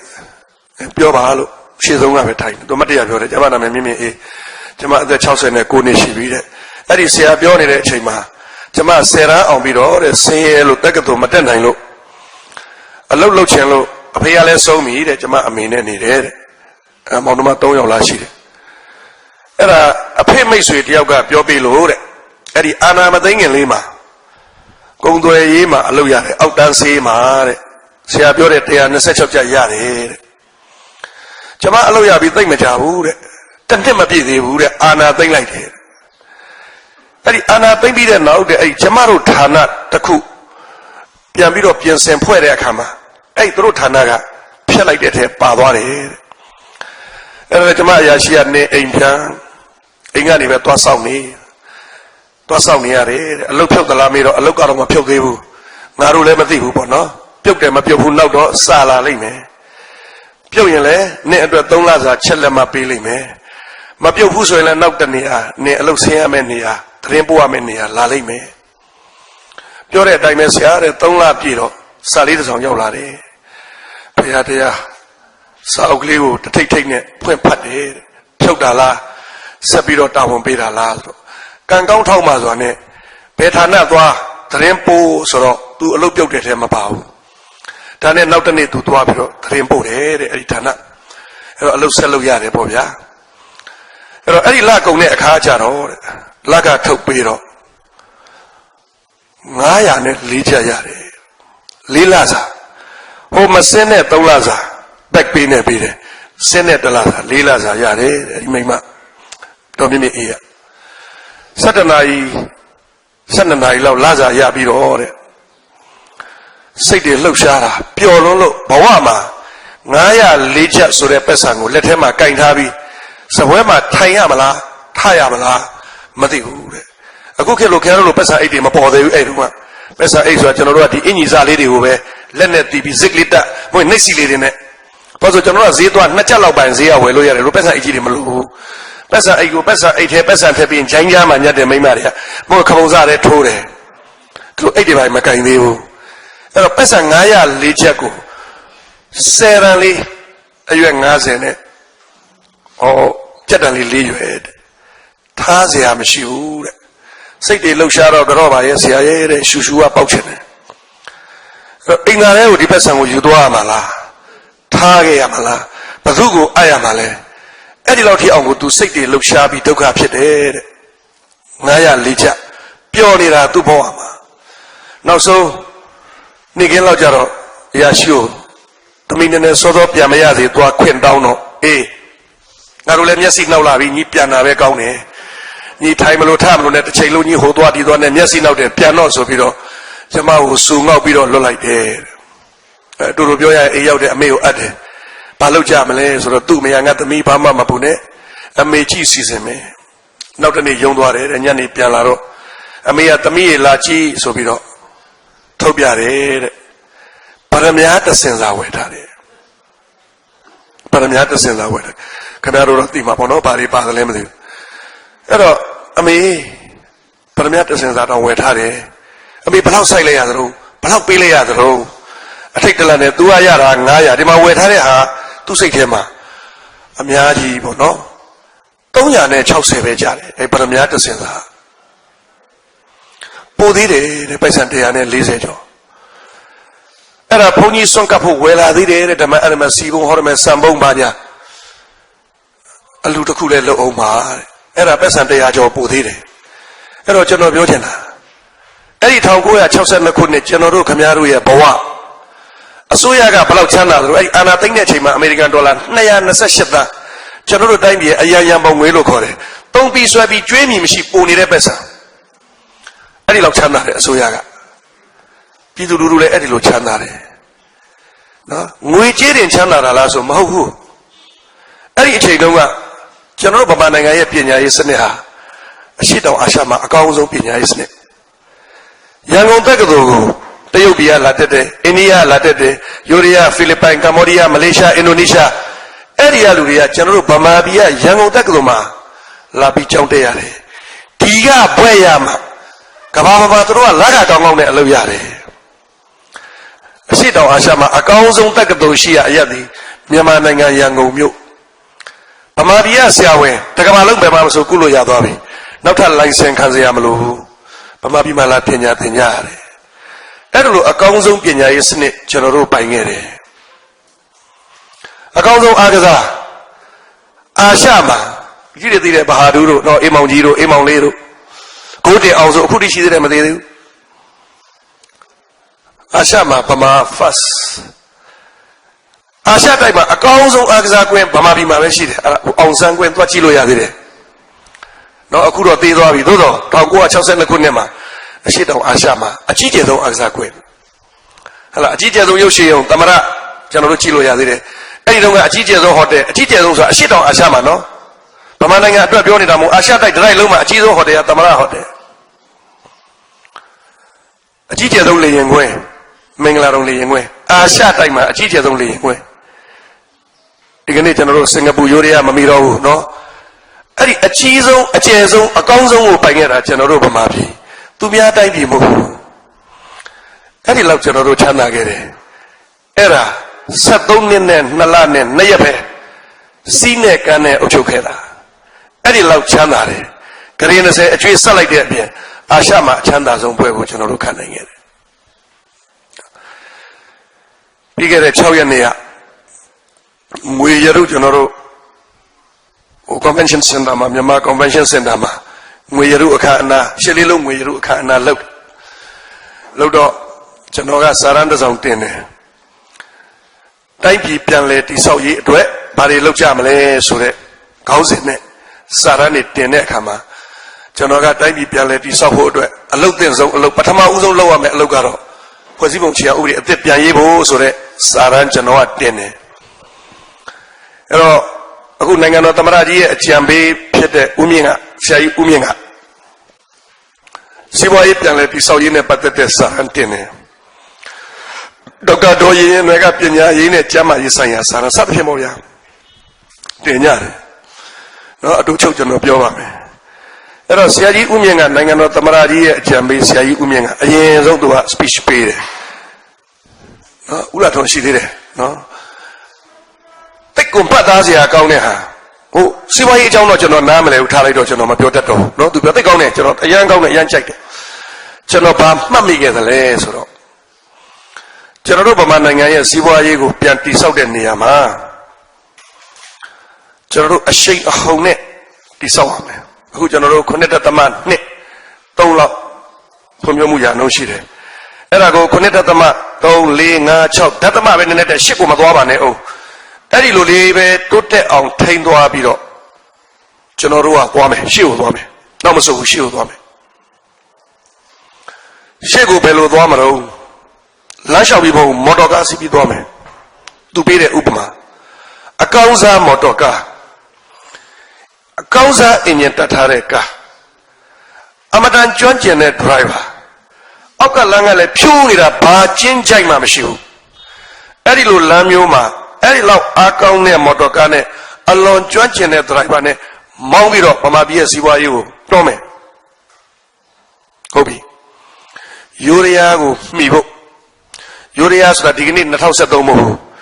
ယူရီးယားရဲ့2017စီးပွားရေးအခြေအနေကိုမှီဖို့ကျွန်တော်တို့ဗမာကနှစ်20လိုက်ရမယ်သူကရက်နေရမှာသူက2017မှာရက်နေရမှာကျွန်တော်တို့ကတယောက်တည်းလိုက်မှာအဲ့ဒါနှစ်20လိုက်မှယူရီးယားကိုမှီမယ်မလေးရှားနဲ့အင်ဒိုနီးရှားကိုမှီဖို့28နှစ်လိုက်ရမယ်အဲ့ဆရာကြီးပြောတဲ့စကားတွေသူကအကုန်တွက်ထားပြီးသား data နဲ့ PowerPoint နဲ့ထိုးပြီးတော့သူကပြောတာဒီကြောင်းသို့တော့ကျွန်တော်ပြောချင်တာတော့ခုနနှစ်ကလေးတွေဟုတ်ပြီအာရှမှာဒီနေ့အချမ်းသာဆုံးဖြစ်နေတဲ့စင်ကာပူကိုမြည်ဖို့ဘယ်လောက်လိုက်ရမလဲ46နှစ်လိုက်ရမယ်တဲ့အဲ့ဒါ तू ကရက်နေရမှာ तू ကရက်နေရမှာမသွားဘူးကျွန်တော်တို့ကသွားမှာအဲ့ဒီရက်နေတဲ့လူကိုကျွန်တော်တို့ကလိုက်မှာ48နှစ်လိုက်ရမယ်တဲ့ခင်ဗျားတို့စဉ်းစားနော်ဆရာကြီးဦးမြင့်ပြောတဲ့စကားကျွန်တော်အလဲရောက်တော့ကျွန်တော်ကဆရာကြီးအရှိဆုံးမှထိုင်နေတယ်ကျွန်တော်ကသူ့နောက်ခုံထလာပြီးတော့ကျွန်တော်ဆွေးနွေးတယ်ဆရာကြီးကပြောသွားတယ်လို့ကျွန်တော်တို့ဗမာကယူရီးယားကိုမှီဖို့နှစ်20လိုက်ရမယ်အဲ့ဒါတော့ तू ကရက်နေရမယ်ဟုတ်ပြီဆရာကြီးလို့ကျွန်တော်တခုလောက်ပြောပြရစီလို့လွန်ခဲ့တဲ့1960ပြည့်နှစ်ဗမာပြည်မှာခုနအကွဲအပြဲပြီးလို့ရွေးကောက်ပွဲကျင်းပပြီးလို့ဥနုပြန်တက်လာတော့ယူရီးယားဝန်ကြီးချုပ်အလဲလာတယ်လို့ယူရီးယားဝန်ကြီးချုပ်ကဗမာဝန်ကြီးချုပ်ဥနုနဲ့တွေ့တော့မှတ်သားသားစကားတခွန်းပြောသွားတာရှိတယ်ဝန်ကြီးချုပ်ခမည်းတော်မင်္ဂလာတော်လေရင်ငွေကြီးကကြီးကျယ်ခမ်းနားလိုက်တာဗျာကျွန်တော်တို့ယူရီးယားနောက်ထပ်အတစ်20လိုက်လို့ခမည်းတော်ကိုမှီပါမလားလို့ပြောခဲ့ဘူးတယ်လို့အဲ့ဒါတကယ်ပြောခဲ့ဘူးတယ်လူကြီးတွေသိတယ်နော်ဒီစကား20ဆိုတဲ့စကားတဲ့တယ်ကြီးလားတူနေလို့လွန်ခဲ့တဲ့1960ပြည့်နှစ်အခုကနေပြောရင်53နှစ်ပေါ့လွန်ခဲ့တဲ့53နှစ်ကယူရီးယားဝန်ကြီးချုပ်ကကျွန်တော်တို့ဝန်ကြီးချုပ်ကိုပြောတာကျွန်တော်တို့ယူရီးယားနောက်20လိုက်လို့ခင်ဗျားတို့ဗမာကိုမှီပါမလားလို့ပြောခဲ့တယ်ပြောချင်တာကလွန်ခဲ့တဲ့နှစ်50ကတည်းကကျွန်တော်တို့သူတို့ရဲ့ရှေ့20ကိုပြေးနေတာဗမာကရှေ့ရဒီကနေ့ကျွန်တော်တို့ကဘာဖြစ်လို့20သူတို့လိုက်ရမှာလဲဘာကြောင့်လဲစဉ်းစားပါကျွန်တော်ပြောပြတယ်ဆရာကြီးကပြောတယ်စင်ကာပူကိုမြည်ဖို့46နှစ်လိုက်ရမယ်ဟုတ်ပြီစင်ကာပူကအရှေ့တောင်အာရှမှာအချမ်းသာဆုံးအဲ့ဒါဒီကနေ့ဆရာကြီးပြောနေတာလွန်ခဲ့တဲ့နှစ်50ကျွန်တော်တို့တိုင်းပြည်ကိုအာဏာသိမ်းလိုက်တဲ့1962ခုနှစ်အဲ့ဒီချိန်တုန်းကကျွန်တော်တို့ကအချမ်းသာဆုံးဗမာကအချမ်းသာဆုံးအဲ့တော့အရှေ့တောင်အာရှမှာအချမ်းသာဆုံးဘွဲ့ခံထားတဲ့ဗမာလွန်ခဲ့တဲ့နှစ်50ကအချမ်းသာဆုံးဘွဲ့ခံခဲ့တဲ့ဗမာကဒီကနေ့အချမ်းသာဆုံးစင်ကာပူ46နှစ်လိုက်ရမယ်ဆိုတာဘာဖြစ်လို့လဲတခြားနိုင်ငံအကြောင်းပြောနေတာမဟုတ်ဘူးကိုယ်နိုင်ငံအကြောင်းကိုပြောနေတာအဖြေရှိတယ်ဟုတ်ပြီအဲ့ဒီတော့ကျွန်တော်တို့1962ခုနှစ်အာဏာသိမ်းလိုက်တဲ့အချိန်ကျွန်တော်တို့တိုင်းပြည်ကအမတန်ကြီးကျယ်ခမ်းနားတဲ့အချိန်မှာအာဏာသိမ်းခံလိုက်ရတယ်ဟဲ့လားဒီဘက်တစ်ပိုင်းလေးကျွန်တော်အချင်းချုပ်ဆက်ပြောမယ်အာဏာသိမ်းပြီးဘာမှမကြဘူး1964မှာစီးပွားရေးတွေပြည်သူပိုင်သိမ်းတယ်1965မှာ100တန်နဲ့50တန်တရားမဝင်ကြီးညာတယ်စီးပွားရေးရုပ်ကနေထိုးကျသွားလိုက်တယ်ရန်ကုန်မှာစံတပီတမတ်9မှုကနေ6ချက်ခွဲ9ချက်ဖြစ်သွားတယ်ဟုတ်တယ်အစိုးရမထိန်နိုင်ဘူးခုနကလာက80ရတဲ့အနှိမ့်ဆုံးလာကစားဝင်တာထမင်းမလောက်တော့ဘူး126ချက်အောက်တန်းစီထမင်းစားဖို့မလောက်တော့ဘူးပြဿနာတက်တော့မယ်တရုတ်ဗမာအရေးခင်းဖန်တီးပေးလိုက်တယ် political diversion ပေါ့နော်နိုင်ငံရေးလှည့်ကွက်တစ်ခုအနေနဲ့လုပ်ပေးလိုက်တယ်ပြီးတော့ချက်ချင်းဗမာနိုင်ငံတနိုင်ငံလုံးဘယ်နေရာမှာဆိုတစ်ချက်ဖဲရောက်ရမယ်ဆိုအမိန့်ထုတ်တယ်အေယာဝတီမှာတော့တစ်ချက်ရောက်လို့ရတာပေါ့ဗျာကျွန်တော်တို့ဟိုကတာဘက်ဗမော်ဘက်ရောက်တဲ့အခါအထက်ဖက်ကျတော့ သေကနေဒါတွေမလို့ခြင်းမှုတပြည်လုံးတနိုင်ငံလုံးတပြည်တစ်ချက်ရောက်အမိတ်နဲ့အာဏာရှင်ထင်ရအုပ်ချုပ်တယ်ဆိုတာဒါကိုပြောတာပေါ့သို့တော်လည်းမရဘူးစီးပွားရေးကတဖြည်းဖြည်းကျဆင်းသွားတယ်1980ကျတော့အုပ်ချုပ်တဲ့အာဏာရှင်ဦးနေဝင်းဗိုလ်ချုပ်ကြီးနေဝင်းကဘာပြောလာပြီလဲတနတ်ရှင်ပါလီမန်ဒီမိုကရေစီမကောင်းဘူးဆိုရှယ်လစ်စနစ်နဲ့လောကနိဗ္ဗာန်ကိုတည်ဆောက်မယ်ကြွေးကြော်တာအသက်နဲ့ဆိုရှယ်လစ်ပါတီဖွဲ့စည်းပုံအခြေခံဥပဒေကိုရေးဆန္ဒခံယူပွဲတွေလုပ်1984မှာစစ်အာဏာရှင်အုပ်ချုပ်တဲ့စနစ်ကနေတပါတီအာဏာရှင်အုပ်ချုပ်တဲ့စနစ်ကိုပြောင်းတယ်အာဏာသိမ်းထားတဲ့ဗိုလ်ချုပ်ကြီးနေဝင်းကသူသိမ်းထားတဲ့အာဏာကိုနိုင်ငံတော်သမ္မတကြီးဦးနေဝင်းကိုသူလွှဲပေးလိုက်တယ်ဆက်ပြီးတော့တိုက်ပြည်ကိုအုပ်ချုပ်တယ်1989အာဏာသိမ်းတဲ့နေ့ကနေဆို25နှစ်တင်းပြည့်တဲ့နေ့အေယာဝတီတိုင်းအိမ်မဲမျိုးက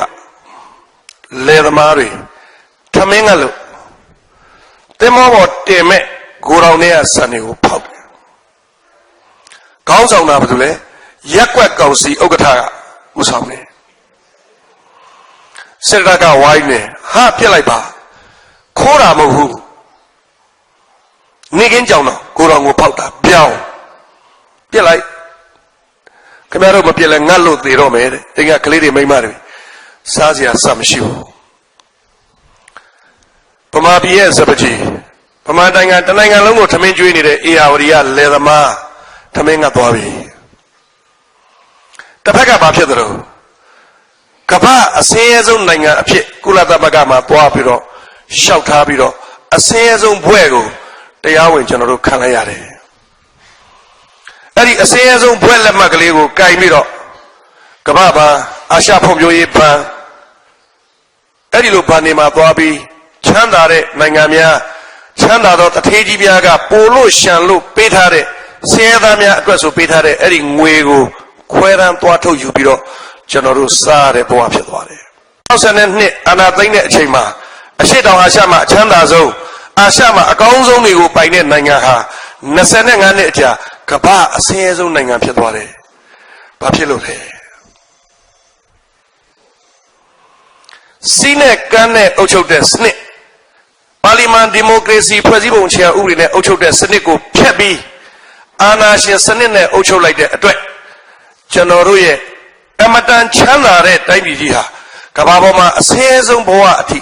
နှိမ့်ကျသွားတယ်အဲ့တော့ကျွန်တော်ကစောစောကပြောခဲ့တယ်လူတစ်ယောက်အသက်မရှိတော့ရင်တန်ဖိုးမရှိတော့သလိုပဲနိုင်ငံတနိုင်ငံရဲ့အသက်ဟာဖွဲ့စည်းပုံပါ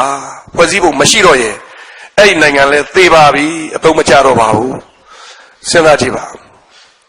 1948လွတ်လပ်ရတဲ့အချိန်မှာကျွန်တော်တို့ဗမာနိုင်ငံမှာအသက်ရှိတယ်ဝိညာဉ်ရှိတယ်ဖွဲ့စည်းပုံချင်းဥပဒေရှိတယ်73နှစ်အကြာ1962ခုနှစ်မတ်လ2ရက်နေ့မှာစစ်တပ်ကအတင်းအဓမ္မနိုင်ငံရဲ့ဝိညာဉ်ဖြစ်တဲ့အသင်းနှလုံးဖြစ်တဲ့ဖွဲ့စည်းပုံအခြေခံဥပဒေကိုနိုင်ငံရင်ခွင်ထဲကနေဆွဲထုတ်လိုက်တယ်ပြီးတော့အာဏာရှင်အုပ်ချုပ်တယ်အဲ့ဒီနေ့ကနေစပြီးတတိနဲ့ကျွန်တော်တို့ဆင်းရဲမွဲတေသွားလိုက်တာဟာဘယ်လောက်ထိဖြစ်သွားသလဲကမ္ဘာပေါ်မှာ217နိုင်ငံရှိတဲ့ထဲမှာနောက်ဆုံး10နိုင်ငံတည်းကိုကျွန်တော်တို့ကရောက်သွားတယ်နံပါတ်9လောက်မှာကျွန်တော်တို့ရှိတယ်အဲ့ဒီတော့ဖွဲ့စည်းပုံအခြေခံဥပဒေကိုဖယ်လိုက်တာနဲ့မျက်ဝါးထင်နေကျွန်တော်တို့မြင်ရပြီကျွန်တော်တို့ဟာဆင်းရဲမွဲတေပြာကျသွားတဲ့အစ်စ်ကျွန်တော်တို့တိုင်းပြည်တည်သွားတဲ့အစ်စ်ကျွန်တော်တို့ရောက်ခဲ့ရတယ်ကျွန်တော်တို့လူတွေအလုံးဘဝတည်ခဲ့တယ်ကျွန်တော်တို့လူလိုဆက်ဆံခြင်းမခံရဘူးအာဏာရှင်တွေရဲ့နိုင်ထက်စီးနှင်းဆက်ဆံခြင်းကျွန်တော်တို့ခံခဲ့ရတယ်ကျွန်တော်တို့အလုံးကိုကြောက်ခဲ့ရတယ်ကျွန်တော်တို့ဘဝလုံခြုံမှုကျွန်တော်တို့ပစ္စည်းလုံခြုံမှုဘာမှမရှိဘူးကျွန်တော်တို့ရှာထားဖွေထားတယ်ခဏနေလာတိမ်သွားတယ်ကျွန်တော်တို့စုထားတယ်ဟာတကောတော့ကြ25ချက်တန်တရားမှုမှု85ချက်ကျွန်တော်တို့ဘဝဘာမှကျွန်တော်တို့ပစ္စည်းလုံခြုံမှုမရှိဘဝလုံခြုံမှုမရှိဒီလိုဘဝမျိုးနဲ့ကျွန်တော်တို့နေခဲ့ရသလိုနိုင်ငံကလည်းအဆင်းရဲဆုံးဘဝကိုကြာသွားတယ်ပြည်သူလူထုလည်းအဖက်ဖက်ကနှိမ်မသွားတယ်တိုင်းပြည်လည်းဆုတ်ပြတ်သွားတယ်အဲ့ဒါဘာကြောင့်လို့ဖွဲ့စည်းပုံအခြေခံဥပဒေကိုဖယ်ထုတ်လိုက်လို့နိုင်ငံသေသွားတယ်ဆိုတဲ့လက္ခဏာပုတ်စော်နံနဲ့အနံ့ကနှာခေါင်းကိုမလာဘူးဘာအပုတ်တွေတော့အာဏာရှင်တွေချမ်းသာနေတယ်တိုင်းပြည်ရဲ့ပိုက်ဆံတွေခိုးကျင်တိုင်းခိုးနေတယ် ချမ်းသာခြင်းတိုင်းချမ်းသာနေတယ်တကယ်လူတွေဆင်းရဲနေတယ်အဲ့ဒါဘာတွေတော့အပုပ်နဲ့တထောင်းထောင်းထနေတာပဲသို့တော့ကျွန်တော်တို့နှာခေါင်းကိုလာမရိုက်တဲ့အတွက်မျက်စိနဲ့ပဲမြင်ရတဲ့အပုပ်နဲ့ပေါ့ဒါကြောင့်မို့လို့ဖွဲ့စည်းပုံအခြေခံဥပဒေဟာတိတ်ကိုအရေးကြီးပါတယ်ဘလောက်အထိအရေးကြီးပါသလဲလူအတွက်အသက်အရေးကြီးသလိုနိုင်ငံအတွက်အသက်ဝိညာဉ်လို့ဆိုအပ်လောက်အောင်အရေးကြီးပါတယ်ဒါကြောင့်ကျွန်တော်တို့အနာဂတ်ဗမာနိုင်ငံအတွက်နောက်ထပ်ဖွဲ့စည်းပုံအခြေခံဥပဒေအသစ်တစ်ခုကိုဒီမိုကရေစီဖွဲ့စည်းပုံအခြေခံဥပဒေအသစ်တစ်ခုကိုအများဆုံးရေးဆွဲပြဋ္ဌာန်းနိုင်မှကျွန်တော်တို့အသက်ပြန်ဆက်နိုင်မယ်ကျွန်တော်တို့ရဲ့အနာဂတ်ကျွန်တော်တို့ရဲ့နောင်လာနောက်သားတွေဟောတစ်ချိန်ကကျွန်တော်တို့ရဲ့အဖိုးအဖွားတွေရွှေခေတ်ငွေခေတ်ကိုမိခဲ့သလိုနောင်ကျွန်တော်တို့ရဲ့နောင်လာနောက်သားတွေအဲ့ဒီရွှေခေတ်ငွေခေတ်ကိုပြန်ရောက်အောင်အခုလောလောဆယ်ကျွန်တော်တို့ခင်ဗျားတို့လုပ်ရမယ်ပထမဦးဆုံးလုပ်ရမယ်အလုပ်ကမြန်မာနိုင်ငံရဲ့အခြေခံပုံမြင့်ကြီးဖြစ်တဲ့ဖွဲ့စည်းပုံအခြေခံဥပဒေအကောင်းစားတရားအများဆုံးပြန်လည်ရေးဆွဲဖော်ထုတ်နိုင်မှုဆိုတဲ့အချက်ဟာအရေးကြီးဆုံးဖြစ်တယ်ဆိုတာအားလုံးနားလည်သဘောပေါက်စေချင်ပါတယ်ကျွန်တော်9မိနစ်10မိနစ်လောက်ကလေးနားပေးပါမယ်ကျွန်တော်အတန်လေးလည်းပြန်ရအောင်ခင်ဗျားတို့လည်းအပေါ်ပါသွားခြင်းသွားလို့ရအောင်နော်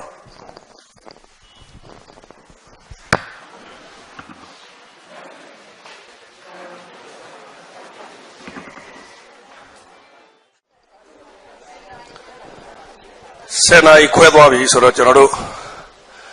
နောက်ထပ်တစ်နာရီခွဲအချိန်ရပါတယ်လို့အားရင်လည်းကျွန်တော်15မိနစ်20ပို့ပြီးတော့နေပေးပါမယ်ဟိုဘက်တစ်နာရီစီးဝေးမှီရင်ဆင်ပြေပါတယ်ဆိုတော့ကျွန်တော်တို့ပထမပိုင်းမှာကျွန်တော်တို့ဗမာနိုင်ငံရဲ့အနာဂတ်အတွက်ကျွန်တော်တို့ရဲ့နောင်လာနောက်သားတွေအတွက်တကယ်ဒီမိုကရေစီစံနှုန်းတွေနဲ့ကိုက်ညီတဲ့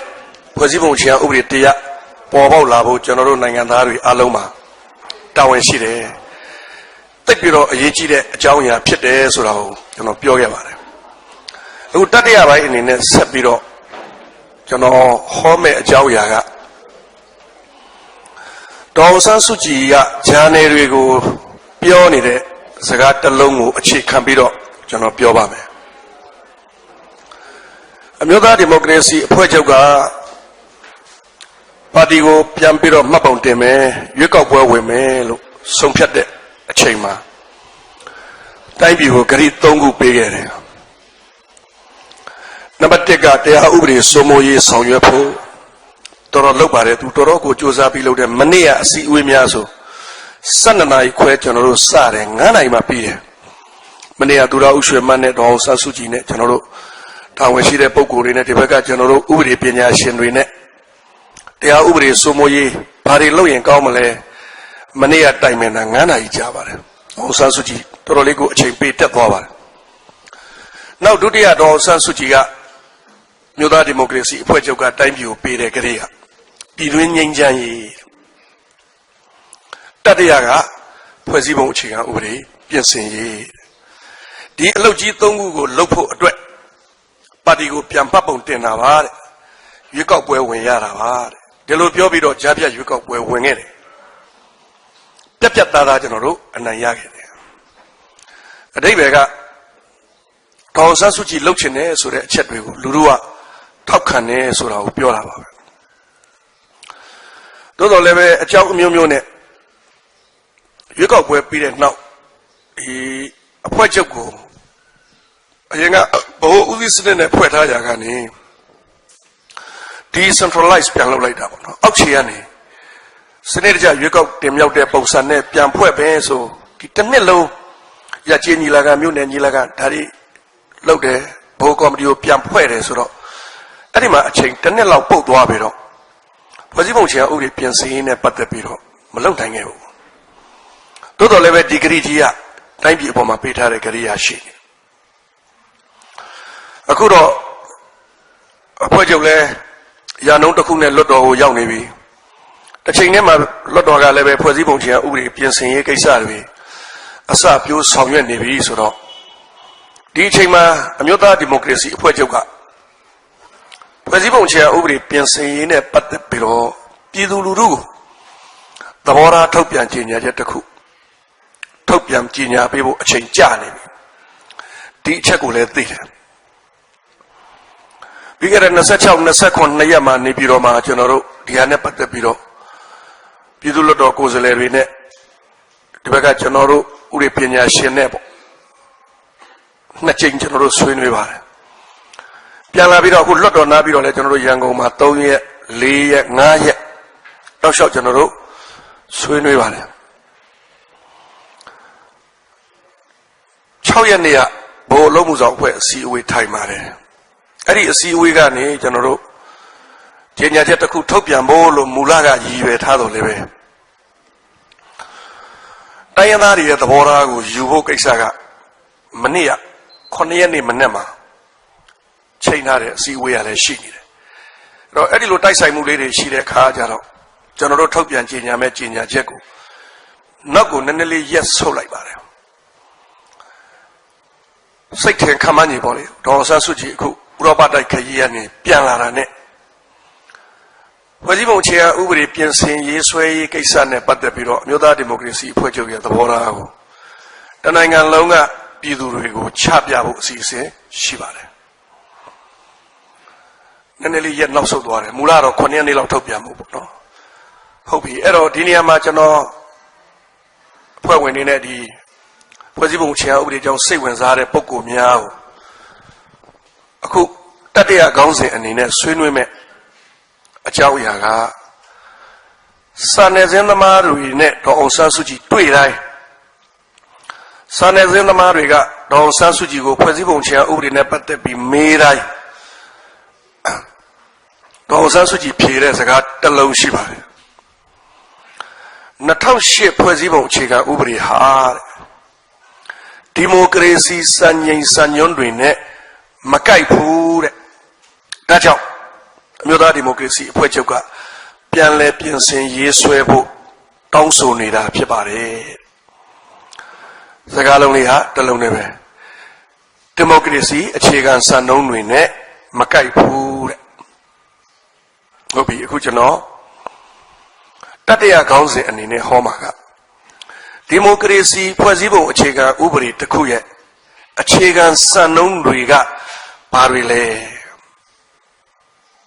အဲ့ဒါလေးကိုကျွန်တော်ဟောပါမယ်ရိုးရိုးလေးရှင်းရှင်းလေးနော်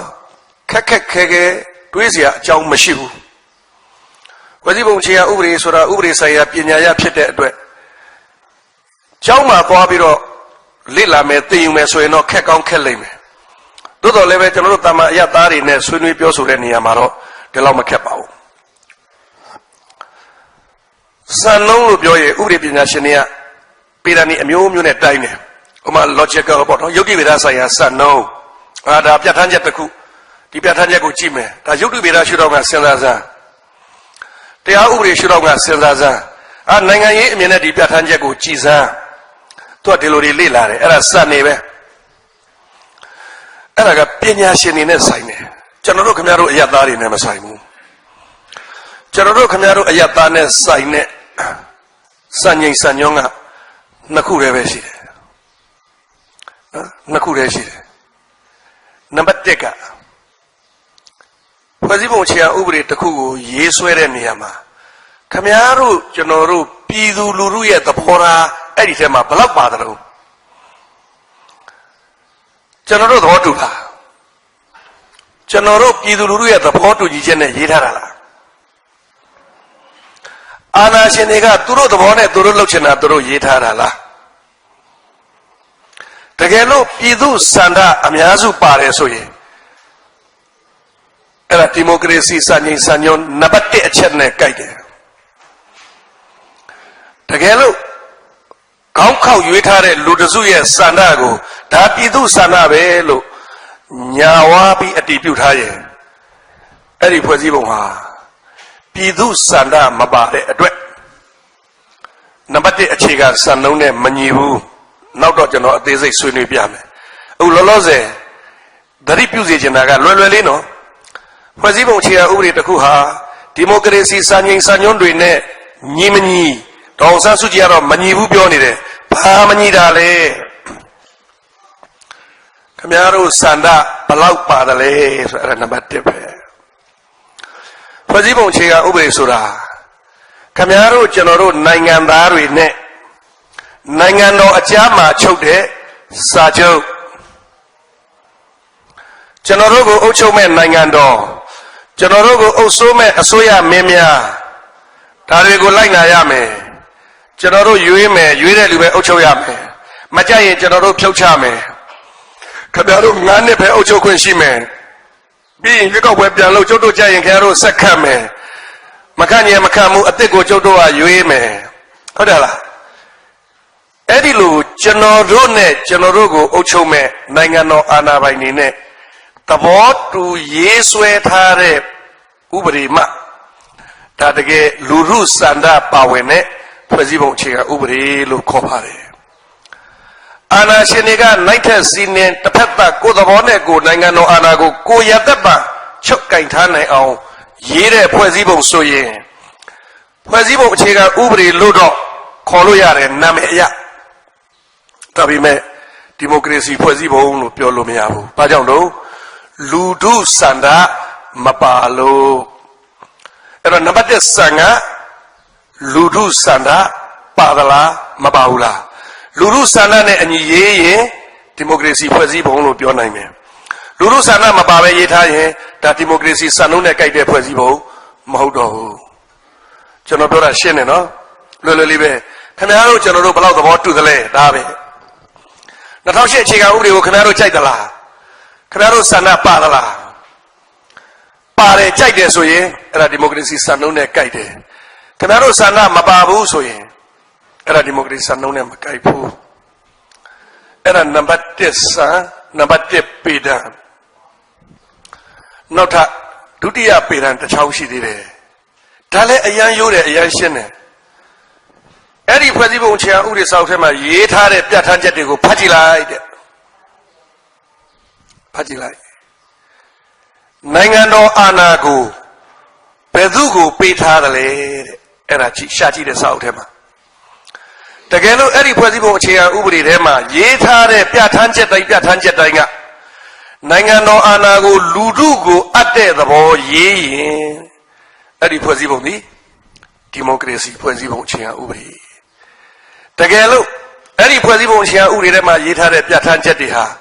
နိုင်ငံတော်အာဏာကိုလူထုကိုမအပ်ဘဲလူတစ်ယောက်ကိုတစ်ဖွဲ့ကိုအပ်ထားရင်အဲ့ဒါဒီမိုကရေစီဖွဲ့စည်းပုံမဟုတ်တော့ဘူးတဲ့ကဲသဘောပေါက်ရလားဗျရှင်းပါတယ်နော်ဘာမှဒီမှာခက်ခဲနေတဲ့ဥပဒေသဘောတရားမပါဘူးကြည့်လိုက်2010ဖွဲ့စည်းပုံသည်ဆန်းစုကြည်ပြောတဲ့ဒီမိုကရေစီစံနှုန်းတွေနဲ့မကိုက်ညီဘူးဆိုတာဘာတော့အခုကျွန်တော်ကအကျယ်ချဲ့နေပြီလူထုစန္ဒပါသလားမဖြေပါနဲ့အောင်နောက်ကျွန်တော်ဆက်ပြီးပြောပြပါမယ်နံပါတ်2အဲ့ဒီအထက်မှာရေးထားတဲ့ပြဋ္ဌာန်းချက်တွေကနိုင်ငံတော်အာဏာကိုလူထုကိုအပ်တာလားသို့မဟုတ်အခြားလူတစ်ယောက်ကိုအပ်ထားတာလားအဲ့ဒီနှစ်ချက်ကြီးတကယ်လို့လူထုစန္ဒမပါဘူးဒါအပြင်နိုင်ငံတော်အာဏာကိုလူထုကိုလည်းမအပ်ဘူးဆိုရင်အခြေခံစံနှုန်းနှစ်ခုစလုံးနဲ့လွဲချော်နေတယ်လူထုစန္ဒမပါသည့်တိုင်တကယ်ကိုနိုင်ငံတော်အာဏာကိုနိုင်ငံသားတွေကိုအပ်တယ်ဆိုရင်စံနှုန်းတစ်ခုနဲ့မညီဘူးနောက်ထပ်စံနှုန်းတစ်ခုနဲ့ညီသေးတယ်တကယ်လို့လူထုစန္ဒတကယ်ပါတယ်ဆိုရင်ခုနကနိုင်ငံတော်အာဏာကလူထုကလွဲပြီးဘယ်သူကမှအပ်လို့မရဘူးဘာကြောင့်လဲဆိုတော့ဒီမိုကရေစီနိုင်ငံဆိုတာလူထုအာဏာပိုင်တဲ့နိုင်ငံကိုမှဒီမိုကရေစီနိုင်ငံလို့ခေါ်ပါတယ်ဒီမိုကရေစီနိုင်ငံရဲ့ဘယ်ဖွဲ့စည်းပုံအခြေခံဥပဒေကိုမဆိုခင်ဗျားတို့ဖတ်ကြည့်နိုင်ငံတော်အာဏာဤပင်ရင်ပိုင်ရှင်သည်ပြည်သူလူထုဖြစ်သည်လို့ရေးထားပါတယ်အဲ့ဒါအမြဲတမ်းရှေ့ဆုံးအခန်းနံပါတ်1အခြေခံမူမှာဒီအတိုင်းပဲရေးပါတယ်ကျွန်တော်တို့ဗမာနိုင်ငံရဲ့ပထမဖွဲ့စည်းပုံအခြေခံဥပဒေ1940ဖွဲ့စည်းပုံအခြေခံဥပဒေပုံမှန်3မှာဒီအတိုင်းပဲနိုင်ငံတော်အာဏာရဲ့မူလပိုင်ရှင်ဟာနိုင်ငံသားများဖြစ်ပါတယ်လို့ရှင်းရှင်းလင်းလင်းကြီးရေးထားပါတယ်ပြီးတော့ပုံမှန်4မှာအဲ့ဒီနိုင်ငံသားတွေကသူတို့ပိုင်တဲ့အာဏာကိုလွှဲပေးလို့ခုနကနိုင်ငံတော်လုပ်ငန်းအဖွဲ့များကခံယူကျင့်သုံးတာသာဖြစ်ပါတယ်လွတ်တော်ဆိုတာနိုင်ငံတော်အာဏာကိုမပိုင်ပါဘူးတဲ့လူထုကပေးလို့သူကယူသုံးတာပါသမရဟာနိုင်ငံတော်အာဏာကိုမပိုင်ပါဘူးတဲ့လူထုကပေးလို့သူကအခိုက်အတန့်သုံးတာပါ အဲ့ဒီလောက်ရှင်းရှင်းလင်းလင်းရေးထားတယ်အခု2008ဖွဲ့စည်းပုံအခြေခံဥပဒေကိုကြည့်ရင်လေဒီအတိုင်းတော့ရေးထားပါတယ်ပုံမှန်၄မှာနိုင်ငံတော်အာဏာဟာပြည်သူလူထုထံမှသက်ဆင်းပြီးတော့နိုင်ငံတော်လုံးမှာတည်ပါတယ်လို့ရေးထားတယ်အဲ့ဒီအတိုင်းတကယ်ဟုတ်သလားမဟုတ်ဘူးလားတော့ဒါကျွန်တော်တို့နည်းနည်းပါးပါးစာအုပ်ထဲဝင်ပြီးတော့ဖတ်ကြည့်ရမှာပေါ့နော်အဲ့တော့ကောင်းပြီဖွဲ့စည်းပုံအခြေခံဥပဒေတစ်ခုဟာဒေါ်ဆန်းစုကြည်ပြောတဲ့ဒီမိုကရေစီစံနှုန်းနဲ့ကိုက်မကိုက်ကိုကျွန်တော်တို့အယက်သားများလွယ်လွယ်ကူကူသိနိုင်တဲ့တိုင်းတာနိုင်တဲ့ပေတာကနှစ်ချောင်းရှိတယ်နံပါတ်1ကလူထုစံတာဘယ်လောက်ပါသလဲနံပါတ်2ကအထက်ကအရေးအသားတွေကနိုင်ငံတော်အာဏာကိုဘယ်သူကိုအပ်ထားသလဲလူထုကိုအပ်ထားသလားမအပ်ထားဘူးလားဒီနှစ်ချက်ပဲခဲကောင်းပြီကြည့်အောင်ပထမအချက်စစဉ်းစားရအောင်2008ဖွဲ့စည်းပုံအခြေခံဥပဒေသည်လူထုစံတာပါရဲ့လားကြည့်အောင်1988ခုနှစ်မှာစက်တင်ဘာလ18ရက်နေ့မှာစစ်တပ်ကနိုင်ငံတော်အာဏာကိုသိမ်းလိုက်တယ်နော်ဒါသိမကြသေးဘူးလွန်ခဲ့တဲ့25နှစ်ကကိစ္စအာဏာသိမ်းတဲ့ခေါင်းဆောင်က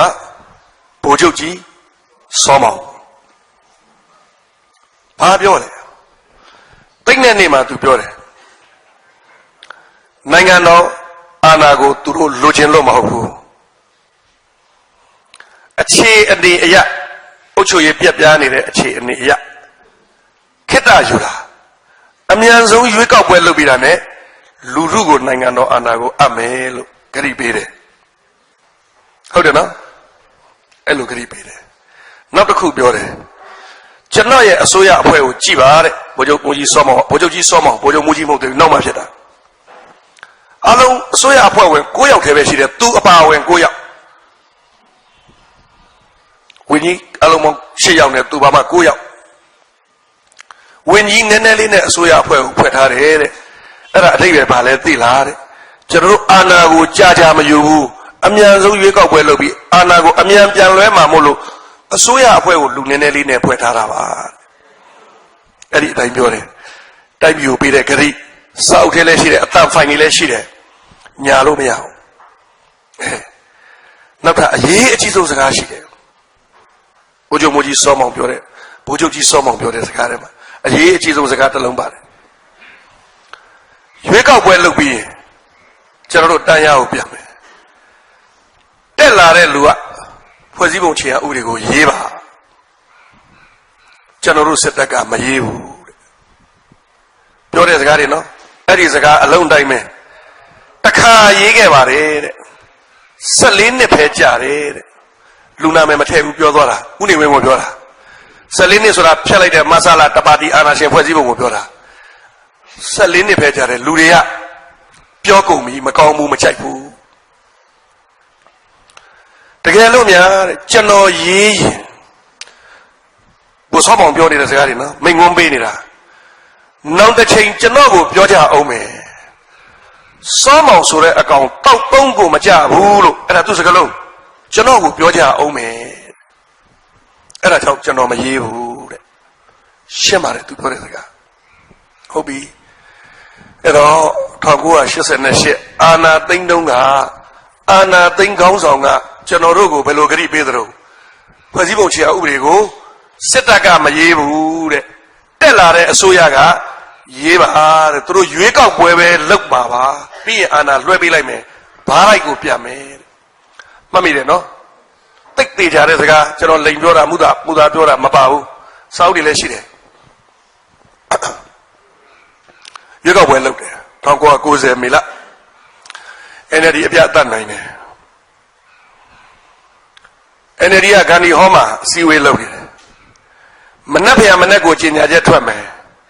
ဒီကနေ့ညမှာဗိုလ်ချုပ်ကြီးခင်ညွန့်ရဲ့လက်မှတ်နဲ့ကြေညာချက်190ဆိုတာထွက်လာတယ်ကြေညာချက်1/90ဥပဒေကဲ့သို့အာဏာတည်သောအမိန့်ထွက်လာတယ်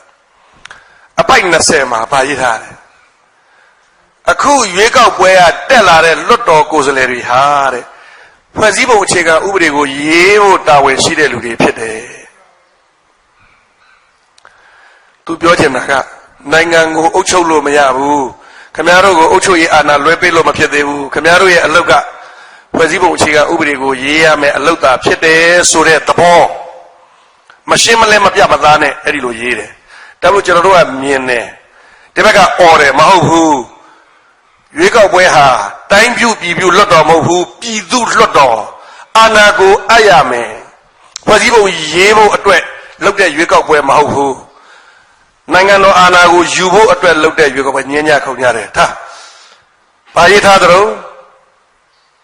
အမျိုးသားဒီမိုကရေစီအဖွဲ့ချုပ်ကသို့မဟုတ်အနိုင်ရတဲ့လွတ်တော်အမတ်တွေက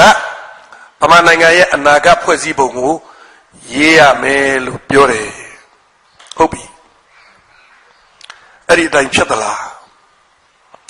ရသလားရေးခွင့်ဟုတ်ပြီအဲ့ဒါက1990 88အာဏာသိမ်းတော့ကကျုပ်တို့တသက်လုံးမရေးဘူးလို့ပြောတယ်90ရွေးကောက်ပွဲပြီးတဲ့အခါကျတော့တက်လာတဲ့လူတွေကဖွဲ့စည်းပုံကိုရေးဖို့တာဝန်ရှိတယ်တိုင်းပြည်အုပ်ချုပ်တာခဏနေအောင်ဖွဲ့စည်းပုံရေးဖို့ခင်ဗျားတို့အလုပ်လို့ပြောတယ်ဒါလည်းပဲထားလိုက်ပါဒါအရှိတရားတွေဖြစ်ခဲ့တာကိုကျွန်တော်ကပြောတာစိတ်နဲ့စိတ်ထားကိုကျွန်တော်ဝေဖန်တာမဟုတ်ဘူးဒီအတိုင်းတကယ်ဖြစ်ခဲ့တယ်ဟုတ်ပြီ1990နဲ့ကြတော့ကြေညာချက်အမှတ်17ကိုထုတ်တယ်အမျိုးသားညီလာခံကျင်းပရေးကော်မတီကော်မရှင်ဖွဲ့မယ်1992မှာပဲနောက်ထပ်ကြေညာချက်အမှတ်73/92ဆိုနောက်ထပ်တစ်ခုလုပ်ပြီးတော့အမျိုးသားညီလာခံကိုဖွဲ့တယ်အဲ့ဒီအမျိုးသားညီလာခံကိုဖွဲ့တဲ့73/92မှာအမျိုးသားညီလာခံဤဥတီချက်များဆိုပြီးတော့အချက်6ချက်ပေးထားတယ်နံပါတ်6ကဗမာနိုင်ငံရဲ့အနာဂတ်အမျိုးသားနိုင်ငံရေးမှာတပ်မတော်ကဥဆောင်မှုအခမ်းကဏ္ဍကအစဉ်တစိုက်ပါဝင်ရေးဆိုတဲ့အခြေခံမူကိုချပြီတွေ့တယ်နော်တဖြည်းဖြည်းပြောင်းလာတာ88ကအာဏာသိမ်းတော့ကသူတို့ဘယ်တော့မှမရေးဘူးလို့ပြောတယ်1990အဖွဲ့ချုပ်အနိုင်ရပြီးတဲ့အချိန်မှာအဲ့ဒီအနိုင်ရတဲ့လူတွေကဖွဲ့စည်းပုံရေးဖို့တာဝန်ရှိတဲ့လူတွေလို့ပြောတယ်ဒါပေမဲ့1992ကျတော့ဖွဲ့စည်းပုံကိုတပ်မတော်ကဥဆောင်တဲ့အမျိုးသားညီလာခံကရေးရမယ်လို့ပြောင်ပြောင်တင်းတင်းကြိဖြတ်ပလိုက်တယ်နော်တပ်မတော်ကဖွဲ့ပေးတဲ့အမျိုးသားညီလာခံကရေးရမယ်ပြီးတော့အဲ့ဒီဖွဲ့စည်းပုံဒီတပ်မတော်ကနိုင်ငံရေးကိုအမြဲတမ်းဥဆောင်မဲ့ဖွဲ့စည်းပုံလဲဖြစ်ရမယ်လို့လိုင်းချပေးတယ်ဟုတ်ပြီလိုင်းကတော့ရသွားပြီတိုင်းပြည်ကိုတပ်မတော်ကအမြဲတမ်းအုပ်ထိန်ထားနိုင်ရေးဆိုတဲ့လိုင်းကိုချပေးတယ်ကောင်းပြီကော်မရှင်ကိုဘယ်လိုလူတွေနဲ့ဖွဲ့သလဲအစုအဖွဲ့10ဖွဲ့ဖွဲ့တယ်လူဦးရေရ902ယောက်ပါတယ်အဲ့ဒီအစုအဖွဲ့10ဖွဲ့မှာ9ဖွဲ့ကဟိုတပ်တီတို့တိုင်းရင်းသားတို့ဘာတို့ညာတို့အကုန်လုံးစိတ်တိုင်းကြစစ်အစိုးရကရွေးထားတဲ့လူ995ယောက်ပါတယ်တပတ်က1990ရွေးကောက်ပွဲမှာအနိုင်ရတဲ့နိုင်ငံရေးပါတီတွေနဲ့လွှတ်တော်အမတ်တွေက109ယောက်ပါတယ်ခင်ဗျားတို့အမျိုးသားဒီမိုကရေစီအဖွဲ့ချုပ်က86ယောက်ပါတယ်အမတ်က82ဦးတက်လို့ရတယ်ပါတီကိုကိုစားပြုတဲ့လူက9ယောက်အလုံးပေါင်း82ယောက်တက်ရတယ်ကျန်တဲ့ပါတီကလူတွေနဲ့ပေါင်းတော့အလုံးပေါင်း109ယောက်ရှိတယ်အဲ့ဒီတော့2008ဖွဲ့စည်းပုံအခြေခံဥပဒေကိုရေးမဲ့အခြေခံမူကိုဆွဲမဲ့ကော်မတီမှာပြည်သူလူထုရဲ့ကိုယ်စားလှယ်က109ယောက်စစ်တပ်ကခေါင်းခောက်ပြီးရွေးထားခန့်ထားတဲ့လူက900နဲ့995ယောက်900မှာ100နဲ့600ဖြစ်နေတယ်အချို့ကစစ်တပ်ကအမြဲတမ်းဥဆောင်မယ်ဆိုတဲ့မူကိုချတဲ့အပြင်ရေးမဲ့လူဦးရေအရေးအတွက်ကလည်း6ချိုးနဲ့တချို့9ပုံ1ပုံ6ပုံ9ပုံနဲ့6ပုံ1ပုံဖြစ်နေတယ်ဟုတ်ပြီ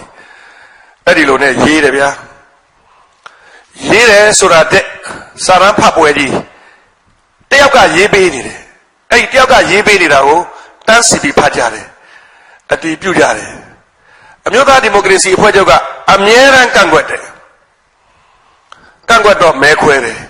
လူ900မှာ100နဲ့600နဲ့မဲခွဲဘယ်သူကနိုင်မလဲ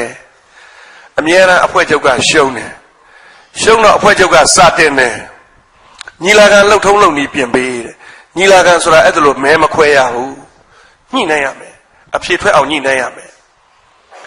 အဲ့တော့ဒီမပြတ်တဲ့လူကိုယ်စားလှယ်အရေးအတွက်ကြားထဲမှာမဲခွဲတဲ့နည်းနဲ့လုပ်ပဲဆိုရင်မတရားဘူးညီလာခံလှုပ်ထုံးလုပ်နည်းပြင်ပေးပါလို့အဲ့ဒါလို့ပြောပြီးအစည်းအဝေးကထွက်လာတယ်နောက်တစ်နေ့မှာခွင့်မဲ့ပြက်ကွက်လို့ဆိုပြီးတော့ NLD 86 ယောက်ကိုအမျိုးသားညီလာခံကထုတ်ပလိုက်တယ်အဲ့ဒီတော့အမျိုးသားညီလာခံမှာပြည်သူလူထုရွေးထားတဲ့လူတယောက်မှ SNLD လည်းထုတ်လိုက်တယ်တယောက်မှမပါတော့ဘူးလို့ပြောရင်တော့ကျွန်တော်စကားဆွန့်သွားမယ်73ယောက်ပါတယ်ကျွန်တော်နောက်တော့ပြောပြတကယ်ပြည်သူလူထုကိုကိုစားပြုတဲ့လူတွေထောက်ခံလိုက်ရတယ်NLD ထွက်သွားပြီးတာနဲ့တပြိုင်နက်ဘာဆက်လုပ်လဲသိလား1996ခုနှစ်မှာဥပဒေတစ်ခုကိုအဲ့ဒီချိန်ကနဝတာကထုတ်ပြန်တယ်ဥပဒေအမှတ်9/96အဲ့ဒီဥပဒေရဲ့ပုံမှန်3မှာဗာရေးထားတယ်အမျိုးသားညီလာခံကဖွဲ့စည်းပုံအခြေခံဥပဒေရေးဆွဲရေးကိစ္စဆောင်ရွက်တာကိုဘာမှမဝေဖန်နဲ့မပြောဆိုနဲ့မရေးသားနဲ့မဖြန့်ချီနဲ့ကျွန်တော်တို့ခင်ဗျားတို့နိုင်ငံသားတွေအမျိုးသားညီလာခံကဗမာနိုင်ငံရဲ့အသက်လို့ခေါ်ဆိုအပ်တဲ့ဖွဲ့စည်းပုံအခြေခံဥပဒေရေးနေတာကိုခင်ဗျားတို့နိုင်ငံသားတွေပါဇက်ပိတ်ထားတလုံးမှမပြောနဲ့ပြောရင်အ ਨੇ ဆုံးထောင်ငန်းနဲ့အများဆုံး20ချမယ်ဆိုပုံမှန်4မှာအဲ့လိုရေးထားတယ်ဥပဒေအမှန်9/96လူထုပါဇက်ကိုလုံးဝပိတ်ပလိုက်တယ်2008ဖွဲ့စည်းပုံအခြေခံဥပဒေညီလာခံကရေးနေတာကိုခင်ဗျားတို့ဘာမှမပြောရဘူးပြောင်ပြောင်တင်းတင်းတော့ဘာမှမပြောရဘူးပြောရင်အ ਨੇ ဆုံးထောင်ငန်းနဲ့ချမယ်ညီလာခံကသူ့အတူလုပ်လိုက်မယ်ခင်ဗျားတို့ဘာမှမပြောနဲ့ပါဇက်ပိတ်ထားအဲ့ဒီလိုဥပဒေမျိုးကိုပြတယ်1996ပြီးတော့ရေးသလားဆိုတော့မရေးပါဘူးညီလာခံကြီးကရက်တယ်အဲ့ဒီအဖွဲ့ချုပ်ကိုထုတ်လိုက်ပြီးတဲ့နောက်ညီလာခံကရက်အဲ့ဒီကနေဘယ်ရောက်သွားသလဲဆိုတော့ဒီပဲရင်ရောက်သွားတယ်ဒီပဲရင်လောက်ကြံမှုကြီးလဲပြီးရောတနိုင်ငံလုံးရောတကမ္ဘာလုံးရောပွက်လောရိုက်လဲအော်လာရောဟာ road map 9ချက်ဒီပုံစံနဲ့ဒီမိုကရေစီနိုင်ငံကိုအမြန်ချီတက်မယ်အမျိုးသားညီလာခံအမြန်ဆုံးပြန်ခေါ်2004ခုနှစ်မှာအမျိုးသားညီလာခံပြန်ခေါ်တယ်ညီလာခံမထိုင်ခင်မှာအမကဒေါအောင်ဆန်းစုကြည်နေအခြေချုပ်ညှိတယ်အကြိမ်များစွာညှိတယ်ပြန်တက်ဖို့အေးဒီဘက်ကနော်ဒီပဲရင်ပူပူနွေးနွေးနော်မသေးလို့တေရင်းကလွတ်လာတာသို့တော့ဒေါအောင်ဆန်းစုကြည်ဘာအာဃာတမှမထားဘူးညီလာခံပြန်တက်မယ်လို့သဘောတူလိုက်တယ်သဘောတူညီချက်ပေးလိုက်တယ်လူနာမည်တွေတော့ပြောလို့မကောင်းဘူးဗျာတကယ်တိတ်ရာထူးကြီးတဲ့တာဝန်ရှိတဲ့ပုဂ္ဂိုလ်တွေနဲ့လာဆွေးနွေးတယ်နောက်ဆုံးသဘောတူတယ်ညောင်နာမည်ပါတက်ရမယ်အဲ့ဒါလိုသဘောတူပြီးကမှညီလာခံတက်ဖို့2ရက်3ရက်လောက်အလိုမှာလာပြောတယ်အဲ့ဒီသဘောတူညီချက်ကိုဖျက်လိုက်ပြီလုံးဝတစ်ဖက်သားရှင်တို့စစ်သားယောက်ျားတွေဖြစ်ပြီးတော့ဂရိမတည်ဘူးလို့ဒေါအောင်ဆန်းစုကြည်တော်စိတ်ဆိုးတဲ့စကားတစ်လုံးပြောခဲ့ဘူးတဲ့အဲ့ဒါရှင်တို့ယောက်ျားတွေစစ်သားတွေဖြစ်ပြီးဂရိမတည်ဘူးဒီစကားလုံးကတော့တိတ်မတိကျလာဘူးသူတော့ပိုတိတိကျကျပြောနိုင်မယ်အဲ့ဒီလောက်ထိအောင်လိုက်လျောခဲ့တယ်ဒီပဲရင်ကိုမေ့ပြီးတော့တတ်နိုင်သမျှတိုင်းပြည်အတွက်ပူးပေါင်းဆောင်ရွက်မယ်ဆိုပြီးတော့ညီလာခံပြန်တက်ဖို့ကျွန်တော်တို့သဘောတူခဲ့တယ်ဒါပေမဲ့တစ်ဖက်သားဖြတ်လိုက်တယ်ဖြတ်ပြီးတော့အဲ့ဒီညီလာခံမှာပြည်ခိုင်ဖြိုးကိုယ်စားလှယ်နောက်ထပ်900ကျော်ထပ်ထည့်လိုက်တယ်အမျိုးသားဒီမိုကရေစီအဖွဲ့ချုပ်ထုတ်လိုက်တဲ့အခါကျတော့600လောက်ပဲကျန်တော့တယ်ကိုယ်စားလှယ်73ယောက်ပါတယ်ကျွန်တော်တို့အဖွဲ့ချုပ်က G7 လို့ခေါ်တဲ့9ယောက်ခင်ဗျားတို့သိကြမယ်အဖွဲ့ချုပ်ထဲကသဘောထားကွဲသွားတဲ့9ယောက်ရယ်နောက်ဟိုတာဆာကြတို့ဘာလို့တခြားပါတီတွေက6ယောက်ရယ်ပြည်သူကိုယ်စားလှယ်73ယောက်နဲ့အလုံးပေါင်း1056ဦးနဲ့တူတယ်900ကျော်ကိုပြည်ခိုင်ဖြိုးကိုယ်စားလှယ်တွေနဲ့ထည့်လိုက်တယ်ထည့်ပြီးတော့ညောင်တပင်မှာအမျိုးသားညီလာခံအခြေခံမူ204ချက်ကိုချလိုက်တယ်ဟုတ်ပြီပြီးတော့2008ကျတော့နာဂစ်ဖြစ်လို့ဆန္ဒခံယူပွဲကိုရွှေ့ပါဆိုင်ပါလို့ပြောတာကိုတော့မရွှေ့မဆိုင်မဲလုပ်ခဲ့တယ် ပြည်သူ့ဆန္ဒခံယူပွဲလုပ်ခဲ့တယ်နော်အဲ့ဒီနေရာမှာကျွန်တော်တစ်ချက်ခင်ဗျားတို့ပြောပြအောင်မယ်ကျွန်တော်သိသလောက်တော့အဲ့ဒီအချိန်ကတော့တိုက်ဆိုင်ကျွန်တော်မရှိဘူးကျွန်တော်မိမဟောကျွန်တော်သားရှိတဲ့စင်ကာပူကိုတူကျောင်းကိစ္စနဲ့ကျွန်တော်တို့သွားနေတဲ့အချိန်နဲ့တိုက်ဆိုင်သွားတယ်သမီးနှစ်ယောက်ကျန်တဲ့အိမ်မှာဘယ်သူမှကျွန်တော်တို့အိမ်ကမသွားကြဘူးအလားတူပဲကျွန်တော်ပြန်လာတဲ့အခါမှာတော်တော်များများမေးကြည့်တယ်မသွားတဲ့လူများတယ်တပိတ်မှောက်တာမသွားဘူးမဲသွားမပေးဘူးတချို့ကြတော့ကျွန်တော်တို့သွားတယ်ဗျာကျွန်တော်တို့ကတပိတ်မမှောက်ဘူးတဲ့သွားတယ်တဲ့သွားပြီးကျွန်တော်တို့ကကန့်ကွက်ခဲ့တယ်တဲ့အမဲထည့်ခဲ့တယ်ကျွန်တော်တို့မသွားရင်ကျွန်တော်တို့ကိုစားထောက်ခံမဲတွေထည့်လိုက်မှာစိုးလို့တဲ့ကျွန်တော်တို့ကသွားတယ်သွားပြီးတော့ကန့်ကွက်တယ်ဒါတစုနောက်တစုကတော့ကျွန်တော်တို့ကတော့မသွားလို့မဖြစ်ဘူးကြောက်မျိုးကြောင့်ကျွန်တော်တို့ကသွားရမှာပဲထောက်ခံရမှာပဲအမတန်မှကြောက်နေတဲ့သူများဖိအားအပေးခံထားရသူများအုပ်စု၃စုရှိတယ်လုံးမသွားတဲ့အုပ်စုရှိတယ်သွားပြီးကန့်ကွက်တဲ့အုပ်စုရှိတယ်သွားပြီးထောက်ခံတဲ့အုပ်စုရှိတယ်အကျဉ်းအမြင့်များကျွန်တော်မျှတာပဲပြောမယ်သုံးပုံတစ်ပုံလောက်မသွားဘူးဆိုပါစို့သုံးပုံတစ်ပုံလောက်ကကန့်ကွက်တယ်ဆိုပါစို့ဒါလို့ဆိုရင်ထောက်ခံမင်းကသုံးပုံတစ်ပုံလောက်ပဲရှိမှာပေါ့သုံးပုံတစ်ပုံတာရှိမှာ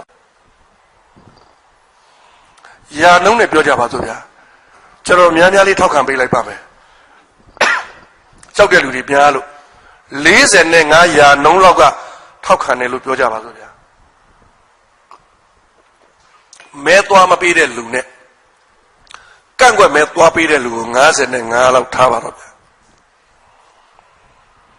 ဒါကျွန်တော်တင်ပြီးတော့ပြောပေးနေတာပါအဲ့ဒီလောက်ဖြစ်တဲ့နေဒါပေမဲ့တကယ်လက်တွေ့မှာတိတ်တော့ဖို့ကောင်းတယ်နော်တနိုင်ငံလုံးမှာရှိတဲ့မဲပေးနိုင်တဲ့လူက28သန်းနဲ့2သိန်းကျော်ရှိတယ်28သန်းနဲ့2သိန်းကျော်ရှိတယ်မဲဘယ်လောက်လာပေးတယ်လဲသိလား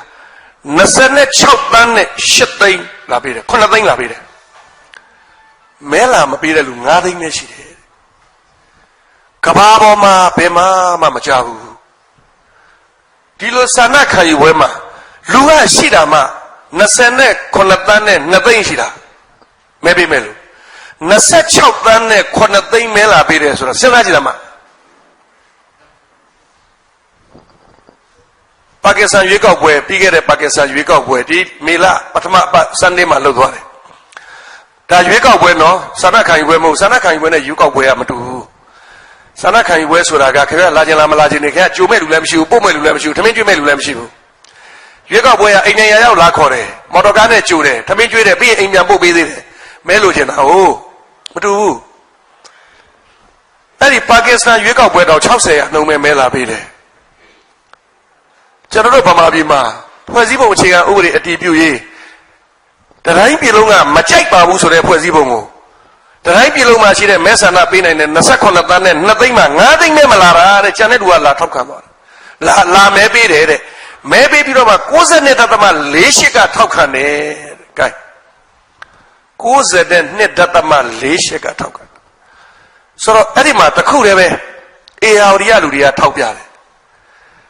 အဲ့ဒီနာဂစ်မုန်တိုင်းမှာတဲ့လူ2သိန်းလောက်သေသွားတယ်တဲ့အဲ့ဒီမဲတွေကပါနေတယ်တဲ့ဟဲ့ဆိုတော့မဲပေးနိုင်တဲ့လူဦးရေစရင်အရှိမဲပြားတွေရိုက်ပြီးထည့်လိုက်တာပဲဘလောက်တန်နေရဖြစ်เสียကောင်းတယ်တော့ကဲအဲ့တော့ကျွန်တော်ညီကုန်းချုပ်ပါမယ်တဲ့ချိန်မှာသူတို့မရေးပါဘူးလို့ဖွဲ့စည်းပုံအခြေခံဥပဒေကိုမရေးပါဘူးလို့အတိအလင်းဂရိပေးတယ်ပထမဂရိဒုတိယဂရိ190မှာအနိုင်ရတဲ့ရွေးကောက်ပွဲအနိုင်ရခဲ့တဲ့လွတ်တော်အမတ်များအဓိကတော့အမျိုးသားဒီမိုကရေစီအဖွဲ့ချုပ်ကရေးရမယ်လို့190မှာပြောခဲ့တယ်ဒါပေမဲ့အဲ့ဒီဂရိနှစ်ခုစလုံးကိုဖျက်ပြီးတော့1992မှာတမတော်ကဥဆောင်ပြီးတော့တမတော်အမြဲတမ်းဥဆောင်နိုင်အောင်ရည်ရွယ်ပြီးတော့မညီမျှတဲ့ညီလာခံကိုယ်စားလှယ်တွေနဲ့ဖွဲ့စည်းပုံအခြေခံဥပဒေကိုတစ်ဖက်သက်ရေးခဲ့တယ်အမျိုးသားညီလာဒီမိုကရေစီအဖွဲ့ချုပ်ကိုလည်းအမျိုးသားညီလာခံကထုတ်ပယ်ခဲ့တယ်ပြီးတော့ပြန်ပြီးတော့ပါဖို့ဂရိကဝတ်တွေပြုတ်ပြီးတော့သဘောတူပြီးမှသဘောတူချက်ကိုတစ်ဖက်သက်ဖျက်ပြီးတော့ ပြည်သူကိုယ်စားလှယ်ဆိုလို့73ယောက်ပဲပါဝင်ပြီး2008ဖွဲ့စည်းပုံအခြေခံဥပဒေအခြေခံမူတွေကိုတစ်ဖက်သက်ချခဲ့တယ်ပြီးတော့ဆန္ဒခံယူပွဲလုပ်တော့လည်းပဲကျွန်တော်စောစောကပြောသလိုလူအများအများမသွားဘူးဆိုတာမျက်ဝါးထင်ထင်ကျွန်တော်တို့မြင်နေတယ်သွားတဲ့လူတွေကကျွန်တော်တို့ကန့်ကွက်ခဲ့ပါတယ်လို့ပြောတာတောင်းအဖြေထွက်လာတဲ့အခါကျတော့29 တန်းကျော်ကျော်မှ26 တန်းကျော်ကမဲလာပေးပြီး92.48ကထောက်ခံနေဆိုတော့ဒီအဖြေမှန်သလားဆိုတဲ့တန်တရားဖြစ်ဖွယ်မိကုန်းတွေအများကြီးကျွန်တော်တို့မေးစရာရှိလာတယ်ကဲညီကုန်းချုပ်အောင်2008ဖွဲ့စည်းပုံအစကနေမရေးခင်အာဏာသိမ်းတဲ့နေ့ကနေရေးပြီးတဲ့နေ့အထိကျွန်တော်တို့လူထုဆန္ဒဘယ်နာကဘယ်လိုပါသွားသလဲဘယ်နေရာမှာပါသလဲအစအဆုံးဘယ်နေရာမှာမပါတဲ့အဖြစ်မပြောနဲ့လို့ကိုပါဇက်ကိုပိတ်ထားတယ်ပြောရင်ထောင်9နှစ်ချမယ်လို့ပိတ်ထားတယ်အဲ့ဒီတော့2008ဖွဲ့စည်းပုံအခြေခံဥပဒေဟာသူ့ရဲ့ပင်ကိုဗီဇမှာကိုဒီမိုကရေစီတရေလုံးဝပါမလာဘူးအာဏာရှင်ကတစ်ဖက်သက်စိတ်တိုင်းကြရေးထားတာပြည်သူဆန္ဒလုံးဝမပါဘူးဒါကြောင့်တကယ်ဒီမိုကရေစီအခြေခံစံညွှန်းနံပါတ်1ဖြစ်တဲ့လူထုဆန္ဒပါဝင်မှုလုံးဝမရှိဘူးဒါကြောင့်2008ဖွဲ့စည်းပုံအခြေခံဥပဒေ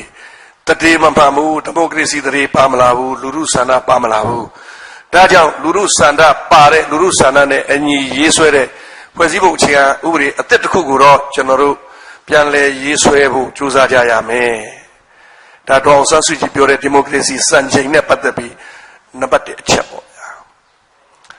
နံပါတ်2အချက်ကိုကျွန်တော်တက်နိုင်သမျှအတူချုပ်ပြောမယ်ဘာလို့ဆိုတော့စာအုပ်ထဲဝင်ပြီးစာကိုဖတ်ပြောရအောင်မယ်ပုံမှန်က458ခုရှိတယ်အောဘွယ်ကောင်းလောက်အောင်များတယ်ကျွန်တော်တို့ဗမာနိုင်ငံရဲ့ပထမဦးဆုံးဖွဲ့စည်းပုံအခြေခံဥပဒေ1948ဖွဲ့စည်းပုံအခြေခံဥပဒေ234ခုပဲရှိတယ်ဦးနေဝင်းရေးခဲ့တဲ့ဆိုရှယ်လစ်ဖွဲ့စည်းပုံအခြေခံဥပဒေ209ခုပဲရှိတယ်အခု2008ဖွဲ့စည်းပုံအခြေခံဥပဒေပေါ့လေ1988အာဏာသိမ်းပြီးတဲ့နောက်တပ်မတော်ကရေးဆွဲထားတဲ့2008ဖွဲ့စည်းပုံအခြေခံဥပဒေမှာပုံမှန်459ခုရှိတယ်အလွန်ကိုဖောင်းပွားနေတယ်မလိုတာတွေအများကြီးထည့်ပြီးတော့ရေးထားတယ်အဲ့တော့အဲ့ဒါတွေအားလုံးကိုကျွန်တော်ကဖတ်ပြီးတော့မှကဲကြည်စမ်းပါအောင်များဒီပြဋ္ဌာန်းချက်အရဆိုရင်ဒီဖွဲ့စည်းပုံကနိုင်ငံတော်အာဏာလူထုကိုအပ်တာလားဘယ်သူကိုအပ်တာလဲဆိုတာပြဋ္ဌာန်းချက်တစ်ခုချင်းပြောရင်အရာအချိန်ကြာသွားလိမ့်မယ်တော့ဒါကြောင့်ကျွန်တော်ပြဋ္ဌာန်းချက်တစ်ခုချင်းအနေနဲ့မပြောတော့ဘဲနဲ့အခန်းတစ်ခန်းချင်းအနေနဲ့ပဲပြောပြမယ်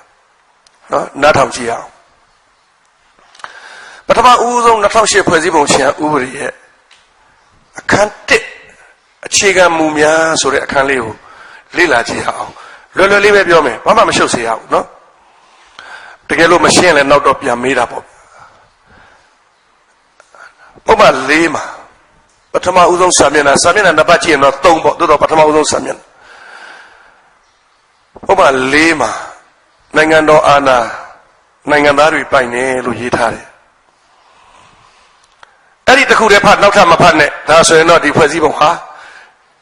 ဒီမိုကရေစီစံနဲ့ကြိုက်တာပေါ့သူနိုင်ငံတော်အာဏာကိုနိုင်ငံသားတွေပိုင်နေဆိုတဲ့အချက်ကိုသူကအသိမှတ်ပြုထားတာကိုဟုတ်ပြီ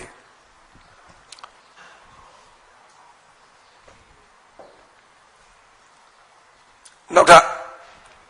စာမျက်နှာမကြော်ပါဘူးအဲ့ဒီစာမျက်နှာမှာပဲကြည့်လိုက်လို့ရပါတယ်ပုံမှန်9ကိုကြော်ပုံမှန်6နောက်ပုံမှန်လေးတစ်ခုကိုဖတ်လိုက်လို့ရှိရင်ပုံမှန်6စလုံးမှာပုံမှန်6စလုံးမှာ4နဲ့ဆိုရင်စာကြောင်း3ကြောင်းလောက်ပဲကွာပါတယ်ပုံမှန်6စလုံးမှာဘယ်လိုရေးထားသလဲမြန်မာနိုင်ငံရဲ့အမျိုးသားနိုင်ငံရေးကိုတပ်မတော်က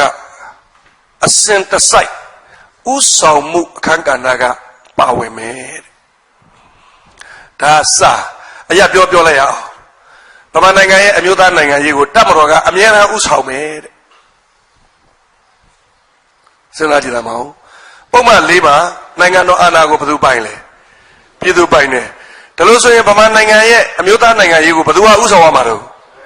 ပြည်သူပဲဥဆောင်ရမှာပေါ့မဟုတ်ရင်ပြည်သူရွေးတဲ့ပါတီကဥဆောင်ရမှာပေါ့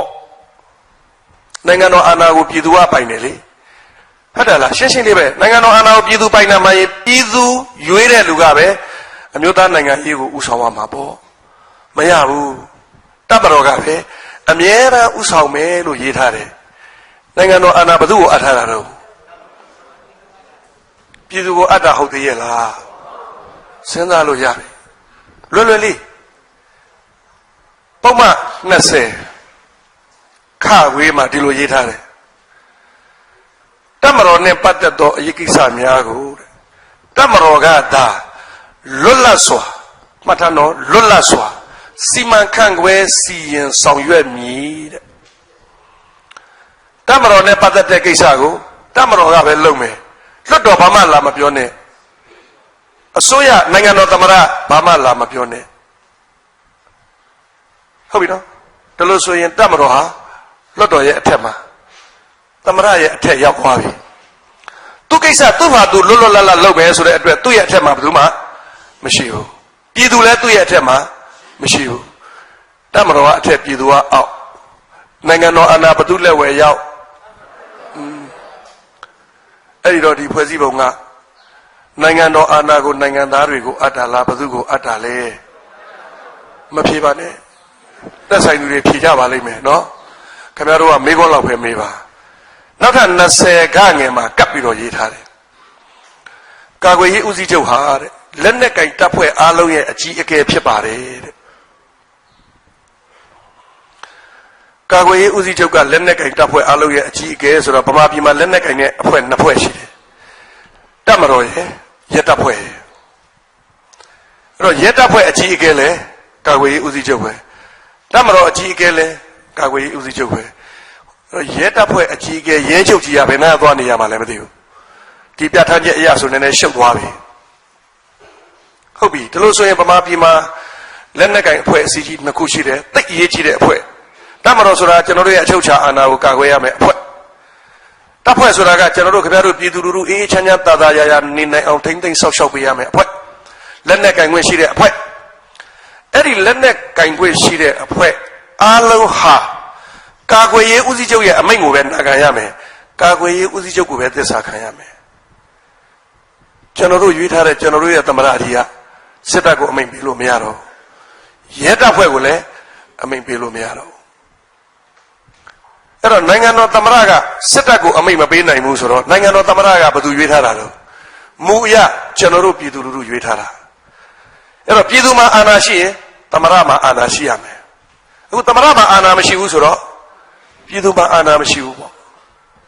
ကာကွယ်ရေးဦးစီးချုပ်ကနိုင်ငံတော်သမ္မတနဲ့မြင့်တယ်နိုင်ငံတော်သမ္မတစစ်တပ်ကိုအမိန့်မပေးနိုင်ဘူးရဲတပ်ဖွဲ့ကိုအမိန့်မပေးနိုင်ဘူးအဲ့ဒီအမိန့်တွေကကာကွယ်ရေးဦးစီးချုပ်ပဲပေးလို့ရတယ်ဒါလို့ဆိုရင်နိုင်ငံတော်သမ္မတမှာအာဏာမရှိဘူးဆိုတဲ့အဓိပ္ပာယ်ကပြည်သူမှာအာဏာမရှိဘူးအဲ့ဒီအာဏာကာကွယ်ရေးဦးစီးချုပ်ကိုသွားအပ်ထားတယ်အဲ့တော့ဒီဖွဲ့စည်းပုံនេះနိုင်ငံတော်အာဏာကိုတန်း60သောပြည်သူလူထုကိုအပ်တာလားကာကွယ်ရေးဦးစီးချုပ်ဆိုတဲ့လူပုဂ္ဂိုလ်တယောက်ကိုသွားအပ်ထားတာလားအဖြေစဉ်းစားလို့ရနေပြီရှင်းတယ်နော်သူ့စာအုပ်ကိုပဲဖတ်ပြီးပြောနေတာမိခွန်းမဲကျွန်တော်မေးနေတာကျွန်တော်သဘောထားမဟုတ်ဘူးကောင်းပြီအချိန်နဲ့သွားပြီကြော်လိုက်အောင်အခန်းလေးကိုသွားမယ်နော်အခန်းလေးကိုသွားရင်အခန်းလေးမှာပုံမှန်4ခုရှိတယ်ဟိုအခန်း1မှာလည်းပါတယ်အဲ့ဒီပုံမှန်အခန်း1ဆိုရင်ပုံမှန်14ပေါ့အခန်း4မှာကျတော့ဥပဒေပြုရေးနဲ့ပတ်သက်ပါတယ်ပုံမှန်84ပါတယ်ပုံမှန်109ပါတယ်141ပါတယ်ပုံမှန်161ပါတယ်အဲ့တော့စာအုပ်တစ်အုပ်လုံးကိုခြုံပြောရင်ပုံမှန်5ခုပေါ့အဲ့ဒီပုံမှန်5ခုကဘာရေးထားသလဲနိုင်ငံတော်ရဲ့ဥပဒေပြုအာဏာကိုပိုင်ခွင့်ရှိတဲ့အဖွဲ့ကိုလွှတ်တော်လို့ခေါ်တယ်နော်ပြည်သူ့လွှတ်တော်အမျိုးသားလွှတ်တော်နှစ်ခုပေါင်းတော့ပြည်တော်စုလွှတ်တော်နောက်ပြည်နယ်တိုင်းဒေသကြီးလွှတ်တော်စသဖြင့်ဗမာပြည်မှာလွှတ်တော်4ခုရှိတယ်အဲ့ဒီလွှတ်တော်ဟာကျွန်တော်တို့ခင်ဗျားတို့နိုင်ငံသားတွေပိုင်တဲ့နိုင်ငံတော်အာဏာကိုကျွန်တော်တို့က ရွေးလိုက်တဲ့အတွက်သူတို့ကဒီအာဏာကိုခံယူကျင့်သုံးတယ်တနည်းအားဖြင့်ကျွန်တော်တို့ကိုစားပေါ့ဗျာကျွန်တော်တို့ရွေးထားတဲ့အမတ်တွေကအဲ့ဒီဥပဒေပြုအာဏာကိုကျင့်သုံးတယ်စောစောကကျွန်တော်ပြောတဲ့ပုံမှန်တွေမှာဗာရေးထားသလိုဆိုတော့အဲ့ဒီဥပဒေပြုလွတ်တော်အတွက်အမတ်တွေကိုရွေးရင်တဲ့ကျွန်တော်တို့ခမည်းတော်နိုင်ငံသားတွေဟာ၄ပုံ၃ပုံပဲရွေးလို့ရမယ်တဲ့ကျန်တဲ့အမတ်၄ပုံတစ်ပုံကိုကာကွယ်ရေးဦးစီးချုပ်လို့ခေါ်တဲ့လူပုဂ္ဂိုလ်တယောက်တည်းကခန့်မယ်တဲ့ခုနကပုံမှန်84 109 141နဲ့161အဲ့တော့ဥပဒေပြုလွတ်တော်အမတ်ရဲ့၄ပုံ၃ပုံကိုပဲကျွန်တော်တို့ကရွေးခွင့်ရှိတယ်၄ပုံတစ်ပုံကိုလူတယောက်တည်းကခန့်တယ်ဒါလို့ဆိုရင်နိုင်ငံတော်အာဏာကိုခင်ဗျားတို့ကျွန်တော်တို့ပြည်သူလူထုကအားလုံးပိုင်သလား၄ပုံ၃ပုံပဲပိုင်လားအခုကျွန်တော်ပြောတဲ့ပြဋ္ဌာန်းချက်အရဆိုရင်ကျွန်တော်တို့က၄ပုံ၃ပုံပဲပိုင်တယ်နိုင်ငံတော်အာဏာရဲ့၄ပုံတစ်ပုံကိုလကစားဝန်ထမ်းတယောက်ဖြစ်တဲ့ကာကွယ်ရေးဦးစီးချုပ်ဆိုတဲ့လူတယောက်တည်းရဲ့လက်ထဲကိုထည့်ထားတယ်အဲ့ဒါဒီမိုကရေစီဖွဲ့စည်းပုံအခြေခံဥပဒေလားစဉ်းစားစရာအခန်း၅ကြော်လိုက်အောင်နော်အခန်း၅ဆိုရင်အုပ်ချုပ်ရေးကိုရောက်သွားပြီပုံမှန်16မှာရေးထားတယ်အခြေခံမူပုံမှန်16မှာရေးထားတယ်နိုင်ငံတော်သမ္မတဟာတဲ့နိုင်ငံတော်ရဲ့အထွတ်အထိပ်ပုဂ္ဂိုလ်လည်းဖြစ်တယ်အစိုးရအဖွဲ့ရဲ့အကြီးအကဲလည်းဖြစ်တယ်တဲ့နောက်တစ်ခါပုံမှန်58မှာရေးထားတယ်နိုင်ငံတော်သမ္မတဟာနိုင်ငံတော်ရဲ့အထွတ်အထိပ်ပုဂ္ဂိုလ်တဲ့နောက်တစ်ခါပုံမှန်199မှာထပ်ပြီးရေးထားသေးတယ်နိုင်ငံတော်သမ္မတဟာအစိုးရအဖွဲ့ရဲ့အကြီးအမှုဖြစ်တယ်အဲ့တော့16ရဲ့58ရဲ့199ရဲ့အားလုံးပေါင်းလိုက်ရင်နိုင်ငံတော်သမ္မတဟာအစိုးရအဖွဲ့ရဲ့အကြီးအကဲနိုင်ငံတော်ရဲ့အကြီးအကဲပေါ့ဗျာရှင်းပါတကယ်ဟုတ်ရဲ့လားပုံမှန်200နဲ့တက်တော့190ပြီးတော့200ပြီးတော့200ကတ်ရက်ပဲအဲ့ဒီနိုင်ငံတော်သမ္မတတဲ့ပိုးပြီးတော့အာဏာပြင်းတဲ့အဖွဲ့တစ်ဖွဲ့ရှိသေးတယ်ကာကွယ်ရေးနဲ့လုံခြုံရေးကောင်စီတဲ့အဲ့ဒီမှာလူ17ယောက်နဲ့ဖွဲ့ထားတယ်နော်ကျွန်တော်ရွတ်ပြမယ်လူ17ယောက်သမ္မတဥက္ကဋ္ဌတဲ့ယာရုကတော့ဥက္ကဋ္ဌပေးထားပါတယ်သမ္မတဒုသမ္မတ2ယောက်ပြည်သူ့လွှတ်တော်ဥက္ကဋ္ဌအမျိုးသားလွှတ်တော်ဥက္ကဋ္ဌ9ယောက်ရှိနံပါတ်6ကာကွယ်ရေးဦးစီးချုပ်နံပါတ်6ဒုတိယကာကွယ်ရေးဦးစီးချုပ်ကာကွယ်ရေးဝန်ကြီးပြည်ထောင်ရေးဝန်ကြီးနယ်စပ်ရေးဝန်ကြီးနဲ့နိုင်ငံခြားရေးဝန်ကြီး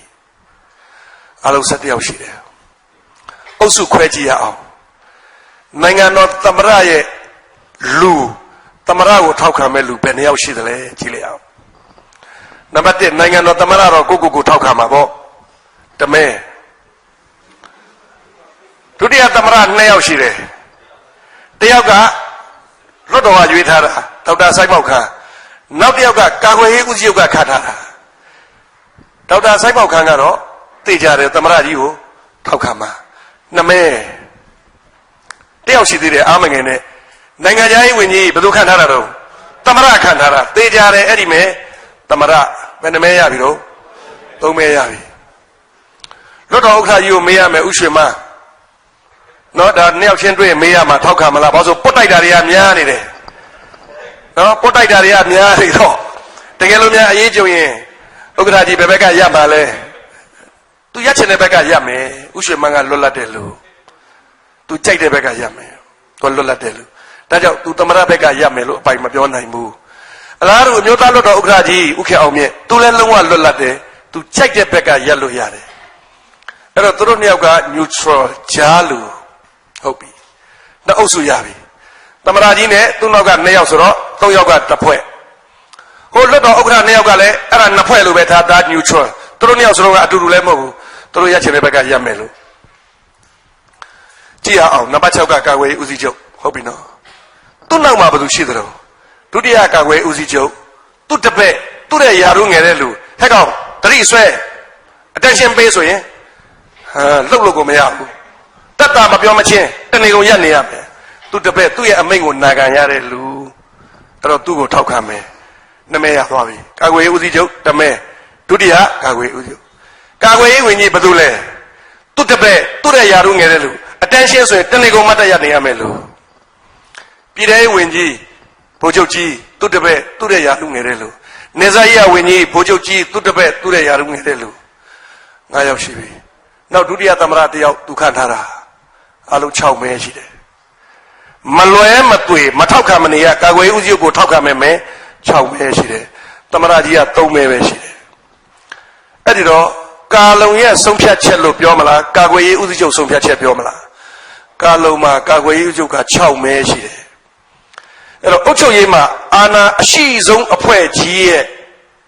မဲ6မဲကကာကွယ်ရေးဦးစီးချုပ်လက်ထဲမှာရှိတယ်ဒါလို့ဆိုရင်နိုင်ငံတော်အုပ်ချုပ်ရေးအာဏာဟာတကယ်သမ္မတကြီးလက်ထဲမှာလားကာကွယ်ရေးဦးစီးချုပ်လက်ထဲမှာလားမေးစရာမေးခွန်းရှိနေပြီလူပုဂ္ဂိုလ်ကျွန်တော်ပြောနေတာမဟုတ်ဘူးနော်တကယ်တော့ဦးမင်းအောင်လှိုင်ကအဲ့ဒီလိုနိုင်ငံတော်အာဏာကိုသူယူမထားဘူးမဖြစ်နိုင်ဘူးဒါဖြစ်ဘာလို့ဒီပြဋ္ဌာန်းချက်ရေးတာလဲတမတော်ကြီးတစ်ခုလုံးရှိနေပါလေဒီတမတော်ကြီးကိုကြော်ပြီးတော့နိုင်ငံတော်အာဏာကိုအကြမ်းဖက်တဲ့နည်းနဲ့ဘယ်သူမှယူလို့မရဘူးအဲ့ဒါယုတ်တိမရှိဘူးဘာဖြစ်လို့ဒီ400ခွန်ရေးတယ်လဲမလို့ဘူး400ခွန်မဟုတ်ဘူးအခန်း7တစ်ခုလုံးကတကယ်တော့မလို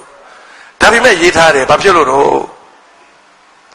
့မလို့တာကိုဘာဖြစ်လို့ရေးထားတယ်တော့စောစောကကျွန်တော်ပြောတဲ့နောက်ဆုံးနိုင်ငံတော်အာဏာကိုမလွဲမသွေရလွဲရမယ်ဆိုတဲ့ပုဒ်မ400ခွန်ပြီးမှနောက်က418လိုက်မှာတစ်ခုချင်းဖတ်ရင်အဓိပ္ပာယ်တွေကချိတ်ဆက်မမိတော့လဲနှစ်ခုတွဲဖတ်လိုက်ရင်400ခွန်အရရေးပေါ်အခြေအနေကြီးညာတဲ့နယ်လို့ကာကွယ်ရေးဦးစီးကပြောတာနဲ့သမ္မတသည်ရေးပေါ်အခြေအနေကြီးညာရတော့မယ်မကြီးညာခြင်းလဲကြီးညာရတော့မယ်ပြီးတာနဲ့နိုင်ငံတော်အာဏာကိုသမ္မတကမလွဲခြင်းလဲကာကွယ်ရေးဦးစီးကိုလွှဲလိုက်ရတော့မယ်အဲ့တော့ပြည်သူလူထုကဘယ်လိုပဲသဘောရှိနိုင်ငံတော်အာဏာကိုကာကွယ်ရေးဦးစီးချုပ်ကမဖြစ်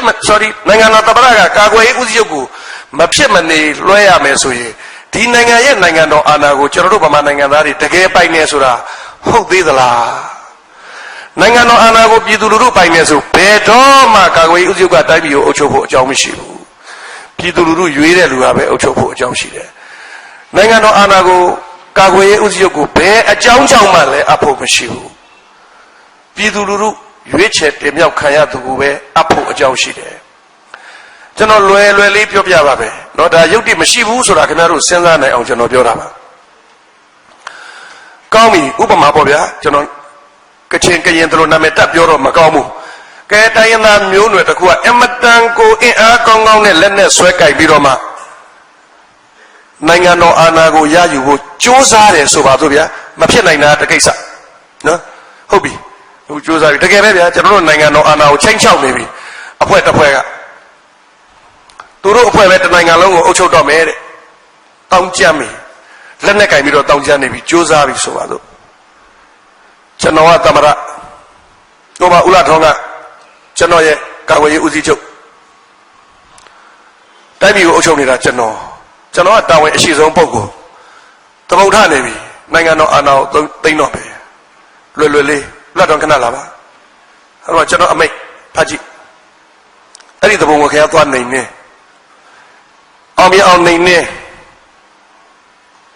ကျွန်တော်အမိတ်တစ်ခုပဲပေးလိုက်ရမယ်ရအောင်နေနေခင်ဗျားကာကွယ်ရေးဦးစီးချုပ်တောက်တပ်ဖွဲ့လိုအပ်ရင်လေတပ်ပါတော့ကျုပ်တော်ဝင်ယူတယ်အဲ့ဒါသမ္မတရဲ့အလုပ်ပဲသမ္မတရဲ့အလုပ်ကအမိန့်ပေးရမှာကိုလာထောင်းသွားရှင်းကျွန်တော်မရှင်းနိုင်ဘူးအခုချက်ချင်းလက်ထိတ်ကချုပ်ထားလိုက်နောက်ကာကွယ်ဦးစီးချုပ်ခင်ဗျားသွားလုပ်ချင်နောက်သူပြောကိုကျွန်တော်ချက်ချင်းကဒီပြဿနာကိုရှင်းရမယ်အမျိုးသားရေးပြဿနာတိုင်းပြည်ရဲ့ပြဿနာနိုင်ငံရဲ့ပြဿနာကျွန်တော်ကနိုင်ငံတော်ရဲ့အထွတ်အထိပ်ပုဂ္ဂိုလ်သမ္မတကျွန်တော်တာဝန်အရှိဆုံးကျွန်တော်ရှင်းရမယ်ဒီပြဿနာကိုကျွန်တော်မှလက်နဲ့ကင်တပ်ဖွဲ့ကြီးရှိတယ်အင်အား9သိန်းရှိတယ်ကျွန်တော်ရဲ့ကာကွယ်ရေးဦးစီးချုပ်ရှိတယ်အမိန့်တစ်ခုပေးလိုက်ရင်ဒီပြဿနာပြီးသွားတဲ့ကိစ္စကိုဘာဖြစ်လို့နိုင်ငံတော်အာဏာကိုပေးရမှာလဲဘာလိမ့်ပဲရှိလဲအဲ့ဒီလိုမျိုးရေးထားတယ်လက်တွေ့ကျွန်တော်တို့ရဲ့ဖွဲ့စည်းပုံအခြေခံဥပဒေဟာအဲ့တော့ဒီလိုဖွဲ့စည်းပုံအခြေခံဥပဒေနဲ့ဘယ်လိုလုပ်ပြီးကျွန်တော်တို့ကဒီမိုကရေစီနိုင်ငံတော်ကိုတည်ဆောက်မှာလဲဒီမိုကရေစီနိုင်ငံတော်ကိုမတည်ဆောက်နိုင်ဘူးဆိုရင်ကျွန်တော်ပြောခဲ့တဲ့အဖိုးတို့အဖွားတို့အဖေတို့အမေတို့ရွှေထီးငွေထီးစောင်းခဲ့တဲ့ဟာကိုတရားဝင်ပုံပြင်အနေနဲ့ပဲကျွန်တော်တို့ကစင်ငဲပြောနေဖို့ပဲရှိတော့တယ်နောက်ပိုင်းကျွန်တော်တို့မှခံစားရဖို့အခွင့်အရေးမရှိတော့ဘူးအဲ့တော့2008ဖွဲ့စည်းပုံအခြေခံဥပဒေဟာတကယ်တော့ဒေါ်အောင်ဆန်းစုကြည်ပြောနေတဲ့ဒီမိုကရေစီစံချိန်စံညွှန်းနဲ့မကိုက်ညီဘူးဆိုတဲ့ဖွဲ့စည်းပုံအခြေခံဥပဒေဖြစ်တယ်ဆိုတာအခုကျွန်တော်ထောက်ပြတဲ့ point တွေအချက်တွေပဲအဲ့တော့ကျွန်တော်တို့ကဘာလုပ်ကြရမှာလဲ ဘာလုပ်ကြမှာလဲကျွန်တော်ညီကုန်းချုပ်ပါမယ်ဘာလုပ်ကြမလဲ2008ဖွဲ့စည်းပုံခြေဥပဒေသည်ဒီမိုကရေစီဖွဲ့စည်းပုံခြေဥပဒေမဟုတ်ဘူးနံပါတ်1စရေးကြတဲ့ပြည်သူ့ဆန္ဒမပါဘူးနံပါတ်2အထက်မှာရေးထားတဲ့ပြဋ္ဌာန်းချက်တွေအလုံးသည်နိုင်ငံတော်အာဏာလူထုကိုမအပ်ဘူးဒါကြောင့်ဒါဒီမိုကရေစီဖွဲ့စည်းပုံမဟုတ်ဘူးဒါလို့ဆိုရင်နိုင်ငံတော်အာဏာကိုအမှန်တကယ်ပြည်သူလူထုကိုအပ်တဲ့ဒီမိုကရေစီဖွဲ့စည်းပုံခြေဥပဒေတစ်ခုပေါ်ပေါက်လာဟုတ်ခင်ဗျားတို့ကျွန်တော်တို့နိုင်ငံသားတွေဘာလုပ်ကြမှာလဲနိုင်ငံတော်အာဏာရဲ့ပင်ရင်ပိုင်ရှင်ကခင်ဗျားတို့ကျွန်တော်တို့နိုင်ငံသားတွေဖြစ်တယ်ကိုယ်အာဏာကိုယ့်လက်ထဲရောက်ဖို့ကိုယ်တိုင်လုပ်ရမယ်သူများကိုအားကိုးလို့မရဘူးအပေးကိုစောင့်နေလို့မရဘူးအဲ့တော့ကျွန်တော်တို့ဘာလုပ်ကြမလဲအဲ့ဒါစဉ်းစားရမယ်အချက်ဟုတ်ပြီပညာရရှုတော့ကပြောပါဆရာဟာဖွဲ့စည်းပုံခြေဥပဒေကိုမကြိုက်ရင်ပြင်ရမှာပေါ့ဥပဒေအတိုင်းလုပ်မယ်ဆိုရင်ဥပဒေမှာပါတဲ့အတိုင်းသူ့နည်းနဲ့ပြင်ပေါ့ကောင်းပြီကျွန်တော်တို့စိတ်ကူးနဲ့ပြင်ကြည့်ရအောင်2008ဖွဲ့စည်းပုံခြေဥပဒေကိုစိတ်ကူးနဲ့ပြင်မယ်လွတ်တော်အဖက်20ရာနှုန်းစုလိုက်ပဲရတယ်ဗျကံကောင်းထောက်မှသွားတယ်20ရာနှုန်းရတယ်ဟာဥပဒေပြင်မယ်ကျွန်တော်တို့ကတင်လိုက်တယ်ပြည်တော်စုလွတ်တော်မှာဆွေးနွေးပြီနော်ကြိုပြီးတော့ကျွန်တော်တို့ကကာကွယ်ဥစ္စာကိုညှိထားတယ်ကာကွယ်ဥစ္စာတိုက်ပြည်အတွက်သိအရေးကြီးနေတယ်ဗျာအဲ့ဒါကြောင့်ခမရဲ့တပ်မတော်သားလွတ်တော်ကိုယ်စားလှယ်များကိုထောက်ခံဖို့ခမညွှန်ကြားပေးထားပါတော့မေတ္တာရက်ခံမယ်ဟောကာကွယ်ဥစ္စာကလည်းဟုတ်တယ်ကောင်းတယ်တော့လူကောင်းမဲ့တိုက်ပြည်အကျိုးလိုလားတဲ့လူပဲဟုတ်တယ်ခင်ဗျားတို့ထောက်ခံလိုက်အခုလည်းထောက်ခံတယ်နော်ဒါကျွန်တော်ပြောနေတာအမှန်ပဲအခုလည်းလွတ်တော်မှာကာကွယ်ဥစ္စာကထောက်ခံတယ်သူထောက်ခံလို့ဖွဲ့စည်းပုံခြေဥပဒေပြင်ဆင်ရေးကော်မတီဆိုတာတော့ပေါ်လာပြီအခုလည်းထောက်ခံတယ်ကာကွယ်ဥစ္စာက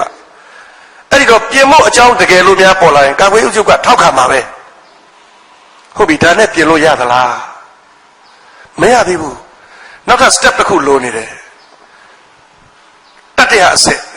ပထမအဆင့်က20ရာနှုန်းသဘောတူရမယ်ဒုတိယအဆင့်က86ရာနှုန်းသဘောတူရမယ်86ဆိုတာကျွန်တော်တို့ရှိမှမရှိဘူး85နဲ့100ပဲရှိတယ်တော့သဘောတူရေးဟိုက166ကအကုန်တူမှာအဲ့ဒါဆိုရင်100ရာနှုန်းဖြစ်သွားမယ်အဲ့တော့လွတ်တော်က100ရာနှုန်းသဘောတူပြီဆို2ဆင့်အောင်ပြီ second step third step ကလူထုဆန္ဒခံယူပွဲလုပ်ရမယ်လုပ်ပါဒါလည်းအရေးမကြီးဘူးရတယ်ဒါပေမဲ့လူထုဆန္ဒခံယူပွဲကထွက်လာတဲ့အဖြေကိုဘယ်လိုဆုံးဖြတ်မလဲဆိုတော့တနိုင်ငံလုံးမှာရှိတဲ့ဆန္ဒမဲပေးပိုင်ခွင့်ရှိသူအားလုံးရဲ့တဝက်ကျော်ကလာပြီးထောက်ခံရမယ်တဲ့ဆိုတော့ကျွန်တော်တို့ဆန္ဒမဲရေတွက်ပုံနည်းနည်းရှိတယ်တနိုင်ငံလုံးမှာရှိတဲ့ဆန္ဒမဲပေးပိုင်ခွင့်ရှိသူအခုကျွန်တော်တို့အကြမ်းမြင့်တွက်ထားတာတန်း30ရှိတယ်2008က28တန်းနဲ့2သိန်းရှိတယ်2010ရွေးကောက်ပွဲတုန်းက28တန်းကျော်တယ်လို့ပြောတယ်အခုကျွန်တော်တို့2015အတွက်မှန်းလိုက်တာမဲပေးပိုင်ခွင့်ရှိသူတန်း30လို့မှန်းထားတယ်လူဦးရေ65တန်းလို့အကြမ်းမှန်းထားတယ်အဲ့တော့မဲပေးပိုင်ခွင့်ရှိသူတန်း30ရှိတယ်ဆိုရင်တော့ဆုံးဖြတ်တဲ့နည်းက2နည်းရှိတယ်တန်း30ရဲ့တဝက်15တန်းကျော်ထောက်ခံမှပြင်လို့ရတယ်အဲ့ဒါတနည်းအခုဖွဲ့စည်းပုံမှာအဲ့ဒီတိုင်းရေးထားတယ်နောက်တနည်းကမဲလာပေးတဲ့လူရဲ့တဝက်ကျော်ထောက်ခံရင်ပြင်လို့ရတယ်သူဆန္ဒမဲပေးခွင့်ရှိသူကိုမတွက်ဘူးသူဘယ်လောက်ရှိမဲလာပေးတဲ့လူဘယ်နှယောက်လဲ100လာပေးရင်50မဲရပြင်နေတယ်ဆိုရင်ပြင်လို့ရတယ်တသိန်းလာပေးလို့9000ကျော်ကပြင်နေတယ်ဆိုရင်ပြင်လို့ရတယ်ဒါကတနည်းအခုကျွန်တော်တို့ဖွဲ့စည်းပုံအခြေခံဥပဒေပုံမှန်436ကကြီးမှာဘယ်လိုရေးသလဲဆိုတော့တနိုင်ငံလုံးမှာရှိတဲ့ဆန္ဒမဲပေးပိုင်ခွင့်ရှိသူအားလုံးရဲ့တဝက်ကျော်ဆိုတော့15တန်းကျော်ကပြင်ကျင်ပါတယ်လို့ထောက်ခံမှပြင်ခွင့်ရှိမယ်ကောင်းပြီကျွန်တော်ကမေးခွန်းမေးပါမယ်15တန်းကျော်မဲလာမပေးဘူးမဲလာပေးတဲ့လူကို15တန်းမကျော်ဘူးအဲ့ဒီမဲရည်စရာလို့လားရည်စရာမလို့တော့ဘူးကျွန်တော်တို့ရှုံးသွားပြီပြင်လို့မရဘူးမဲလာပေးတဲ့လူက15တန်းမှမကျော်တာ15တန်းကျော်လာပြီးထောက်ခံရမှာထောက်ခံမဲ့15တန်းကျော်မှဆိုတော့မဲလာပေးတဲ့လူတော်15တန်းမကျော်တဲ့နောက်တော့အဲ့ဒီမဲရည်စရာမလိုဘူးရှုံးသွားပြီ15တန်းနဲ့တယောက်မဲလာပေးတယ်15တန်းကျော်သွားပြီရည်ရတော့မယ်တမဲကန့်ကွက်တယ်15တန်းကထောက်ခံတယ်ဘယ်သူနိုင်လဲတမဲကနိုင်တယ်15တန်းကရှုံးတယ်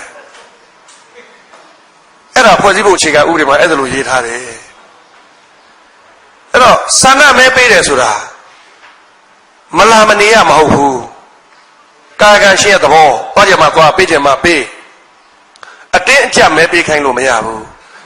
အဲ့တော့အကြောင်းမျိုးမျိုးကြောင့်သူတို့ရဲ့စာဝင်နေရေးတနစ်တာဝမ်းစာလှုပ်ရှားနေရတယ်အလုပ်လုပ်နေရတယ်အကိုင်လုပ်နေရတယ်ဘတ်စကားကမတတ်နိုင်ဘူးမဲယုံကိုမသွားနိုင်ဘူးမလာနိုင်ဘူးအချိန်မပေးနိုင်ဘူးအကြောင်းအမျိုးမျိုးကြောင့်မဲယုံကိုထက်ဝက်ကြော်မဲလာမပေးဘူးဆိုပါစို့ဟာထက်ဝက်တော့ကြော်ပါရဲ့ခုနလိုအ ਨੇ အပါထောက်ခံတဲ့အတွက်ထက်ဝက်ကြော်မဲမရဘူးဆိုပါစို့ဒါလို့ဆိုရင်ဒီဖွဲ့စည်းပုံကပြင်လို့မရတော့ဘူးကျွန်တော်တို့ကဒါကြီးကိုပိုက်ပြီးတော့အသေးခံမဲ့သဘောဖြစ်နေတယ်တိုင်းပြည်နာမယ်ဆိုတာကိုသိသိနဲ့မပြင်မဲနဲ့ဒါကြီးကိုဖက်တွယ်ထားမဲ့သဘောဖြစ်နေတယ်အဲ့ဒါဥပဒေမှားတာအဲ့လိုကိုရေးတာမှားတယ်အမှန်တော့စာနာခံယူပွဲကိုလှုပ်เสียရမလို့ဘူးနော်ဒါဒီမိုကရေစီပါလီမန်လူထုကရွေးထားတဲ့ပါလီမန်ဆိုဒီပါလီမန်ကဆုံးဖြတ်ရုံနဲ့လုံလောက်တယ်နော်သူများတိုင်းပြည်တွေမှာလွတ်တော်အမှတ်3 ပုံ 2 ပုံထောက်ခံရင်ပြင်လို့ရတယ်3 ပုံ 2 ပုံဒါအများဆုံးပဲအခုကျွန်တော်တို့ရှိမှာ85ရာနှုန်းကျော်တယ်အဲ့လိုခက်အောင်ရေးထားတယ်ဘယ်မှမရှိဘူးကမ္ဘာမှာအခက်ဆုံးက85ရာနှုန်းဆိုရှယ်လစ်နိုင်ငံတွေမှာရှိတယ်လွတ်တော်အမှတ်ရ85ရာနှုန်းထောက်ခံပါတယ်ကျွန်တော်တို့ကအဲ့ဒီအခက်ဆုံးတဲ့ကိုပိုခက်သွားတယ်85ရာနှုန်းကျော်ထောက်ခံရမယ်အပြင်ခုနကဆန္ဒမဲပေးနိုင်ခွင့်ရှိသူအလုံးရဲ့ထက်ဝက်ကျော်ကလည်းလာထောက်ခံရအောင်မယ်ဆိုတော့လက်တွေမှာကျွန်တော်တို့ကပြင်ဖို့သိခက်သွားပြီအဲ့တော့ကျွန်တော်တို့ကပြင်ဆင်ရေးလမ်းကြောင်းကိုသွားရင်အခုကျွန်တော်ပြောတဲ့အတိုင်းနံပါတ်1 20ရာနှုန်းနံပါတ်2 86ရာနှုန်းပြီးရင်နံပါတ်3တနိုင်ငံလုံးမှာရှိတဲ့မဲပေးခွင့်ရှိသူအလုံးရဲ့ထက်ဝက်ကျော်လာထောက်ခံရမယ်ဆိုတော့ထက်ဝက်ကျော်မလာရင်ကျွန်တော်တို့ပြင်လို့မရတော့ဘူးဒါလို့ဆိုရင်ဒီအတိုင်းနေမလားနောက်ပင်လန်းကျွန်တော်တို့စဉ်းစားမလို့ဆိုတော့ကျွန်တော်တို့မှာတိုင်းပြည်တော့အသေးခံလို့မရဘူးကျွန်တော်တို့ရဲ့အနာဂတ်အသေးခံလို့မရဘူးမရရတဲ့နည်းနဲ့ပြင်ရတော့မှာပဲမရရတဲ့နည်းနဲ့အဖြေရှာရမှာပဲမရှိဘူးမဟုတ်ပါဘူးအဖြေတွေအများကြီးရှိပါတယ်ဒါတော့မကောင်းဘူးဆိုရင်လည်းဗျာအဲ့ဒီဖွဲ့စည်းပုံချဥပဒေဖြတ်ပလိုက်ပေါ့အသက်ပြန်ရေးပေါ့မရဘူးလားရပါတယ်တော်ဆန်းစုကြည်ပြောတယ်အဲ့ဒီရှစ်လေးလုံးရှစ်ရနေရပဲပြောသွားတယ်ဖွဲ့စည်းပုံချဥပဒေဆိုတာတက်မယ်တဲ့ကျမတို့သက်ရှိလူသားတွေကလှုပ်ထားတာပါတဲ့နော်သက်ရှိလူသားတွေကလှုပ်ထားတဲ့တက်မဲ့ဖြစ်တဲ့ဖွဲ့စည်းပုံချဥပဒေကိုကျမတို့သက်ရှိလူသားတွေကဘာလို့မပြင်နိုင်ရပါလဲတဲ့ပြင်လို့ရမှာပေါ့ဆိုလိုတာကတော့ကျွန်တော်တို့သက်ရှိလူသားတွေရဲ့စန္ဒတာအဓိကကျွန်တော်တို့တကယ်ပြင်လို့ရပါတယ်လို့ဒေါက်တာဝဆန်းစုကြည်ကထောက်ပြသွားတာပေါ့အဲ့တော့ကျွန်တော်တို့ပညာရှင်ဘက်ကဘာကိုစဉ်းစားကြလို့ဆိုတော့နီလန်းပေါ့ကဲဒါဆိုရင်ဘယ်လိုလုပ်မလို့ပြင်လို့မရအောင်ပိတ်ထားရင်တခြားဘယ်လိုနည်းနဲ့ဒီအကြက်အတဲကနေထွက်မလဲထွက်ပေါက်ကိုဘယ်လိုရှာမလဲဖြတ်မယ်အစ်စ်ရေးမယ်မဖြတ်ဘူးဒီတိုင်းအုပ်ချုပ်အစ်စ်တစ်ခုရေးမယ်နောက်တော့အစားထိုးမယ်နီလန်းတွေအများကြီးရှိပါတယ်ကျွန်တော်အင်္ဂလိပ်လိုတော့ substitution method amendment မရရင် substitute လုပ်တယ်တော့ပြင်လို့မရဘူးဆိုရင်မပြင်နဲ့တော့ပြင်လို့မှမရတာမပြင်နဲ့ဒီတိုင်းပဲထားလိုက်နောက်တစ်ခုရေးပြီးတော့အစားထိုးတာလုပ်လို့ရပါတယ်နည်းတွေရှိပါတယ်ဒါဘာမှကျွန်တော်တို့မခက်ပါဘူးသူများတွေအတွက်ခက်ချင်ခက်မယ်ဗျာကျွန်တော်တို့ဗမာတွေအတွက်မခက်ဘူးအမေရိကန်နှစ်ပေါင်း139နှစ်မှာဖွဲ့စည်းပုံတစ်ခါပဲရေးဘူးတယ်သူတို့ကျွန်တော်တို့1948ကနေ2008နှစ်60အတွင်းမှာ3 အုပ်ရေးပြီးသွားပြီကျွန်တော်တို့က1948မှာတအုပ်ရေးတယ်84မှာတအုပ်ရေးထားတယ်အခု2008မှာဒါကြောင့်ကျွန်တော်တို့ဗမာတွေအတွက်နောက်ထပ်ဖွဲ့စည်းပုံချရာဥတွေတအုပ်ရေးဖို့ဘာမှမခက်ဘူးကျွန်တော်တို့အတွေ့အကြုံအများကြီးရှိတယ်အမေရိကန်အင်္ဂလန်တို့ခက်လိမ့်မယ်ကျွန်တော်တို့အတွက်မခက်ပါဘူးအရေးကြီးတာကျွန်တော်တို့စိတ်စေတနာပေါ့ကျွန်တော်တို့ရဲ့ဒီအကြအတဲဒီမိုကရေစီဖွဲ့စည်းပုံမဟုတ်တဲ့2008ဖွဲ့စည်းပုံချရာဥပဒေကိုတကယ်ဒီမိုကရေစီဖွဲ့စည်းပုံအခြေခံဥပဒေနဲ့အစားထိုးဖို့စိတ်ဆန္ဒရှိသလားဒါအဓိကပါအဲ့တော့စိတ်ဆန္ဒရှိသလားမေးရင်စိတ်ဆန္ဒရှိတဲ့လူလည်းရှိမယ်စိတ်ဆန္ဒမရှိတဲ့လူလည်းရှိပါပဲဘယ်သူအများစုဖြစ်မလဲဒီဖွဲ့စည်းပုံခြေဥပဒေကိုကြိုက်တဲ့လူနဲ့မကြိုက်တဲ့လူဘယ်သူအများစုတော့မကြိုက်တဲ့လူကအများစုပဲအဖြေရှင်းရှင်းလေးစရေးကြရကိုမကြိုက်တာဟုတ်လားစရေးကြရမကြိုက်ပေမဲ့နောက်ဆုံးရေးထားတာတွေကောင်းရင်မျက်စိမိတ်လက်ခံလို့ရသေးတယ်ရေးထားတာတွေကြည့်လိုက်တော့လည်းတစ်ခုမှမကောင်းဘူးဘယ်သူမှမကြိုက်ဘူးအဲ့တော့မကြိုက်တဲ့လူကများတယ်ဆိုရင်မကြိုက်တဲ့လူများနေတဲ့အရာဟာတည်တတ်မှုမဖြစ်နိုင်ပါဘူး1993ကစရေးတယ်2008ဆိုတော့15နှစ်ကြာတယ်နော်ဒီဥပဒေကိုစသုံးတာ2017ဇန်နဝါရီလ30ရက်နေ့မှာစသုံးတယ်ဒီကနေ့လ30ပဲရှိသေးတယ်ပြင်ဖို့ပြောပြီးဘယ်သူပြောတာတော့ရေးခဲ့တဲ့လူတွေကပြောတာ ပြင်ဖို့ကော်မတီကိုဘယ်သူဖွဲ့တာလို့ရေးခဲ့တဲ့လူတွေကအခုပြန်ဖွဲ့ပြီသဘောကလက်ရှိအာဏာရပါတီကိုယ်တိုင်ကဒီဖွဲ့စည်းပုံအခြေခံဥပဒေနဲ့တွားလို့ခရီးမတွင်ဘူးဆိုတာသိနေပါပြီဒါကြောင့်သူတို့ဘက်ကတောင်စနေပါပြီလိုအပ်တာကကျွန်တော်တို့ပြည်သူလူထုရဲ့အားကပို့ပြီးတော့အဓိကကြပါတယ်စောစောကကျွန်တော်ပြောခဲ့တဲ့နိုင်ငံတော်အာဏာရဲ့ပင်ရင်းပိုင်ရှင်ကကျွန်တော်တို့ပြည်သူလူထုဖြစ်တော့ကျွန်တော်တို့အားအခုအချိန်တော်တော်လိုအပ်ပါတယ်ကျွန်တော်တို့ဘာလို့သလဲဒါကိုမကြိုက်ဘူးအသက်နဲ့အစားထိုးရေးပေးပါခင်ဗျားတို့ကျွန်တော်တို့အားလုံးကတတန်နဲ့ညံနေအောင်တောင်းမယ်ဆိုရင်တာဝန်ရှိတဲ့လူတွေစဉ်းစားမှာပေါ့ဟောပြောပွဲတစ်ခုမှကျွန်တော်ကပြောတယ်အခုလိုပဲကိုင်းညာပြင်မလားအသက်ရေးမလားတယောက်ကထပြောတယ်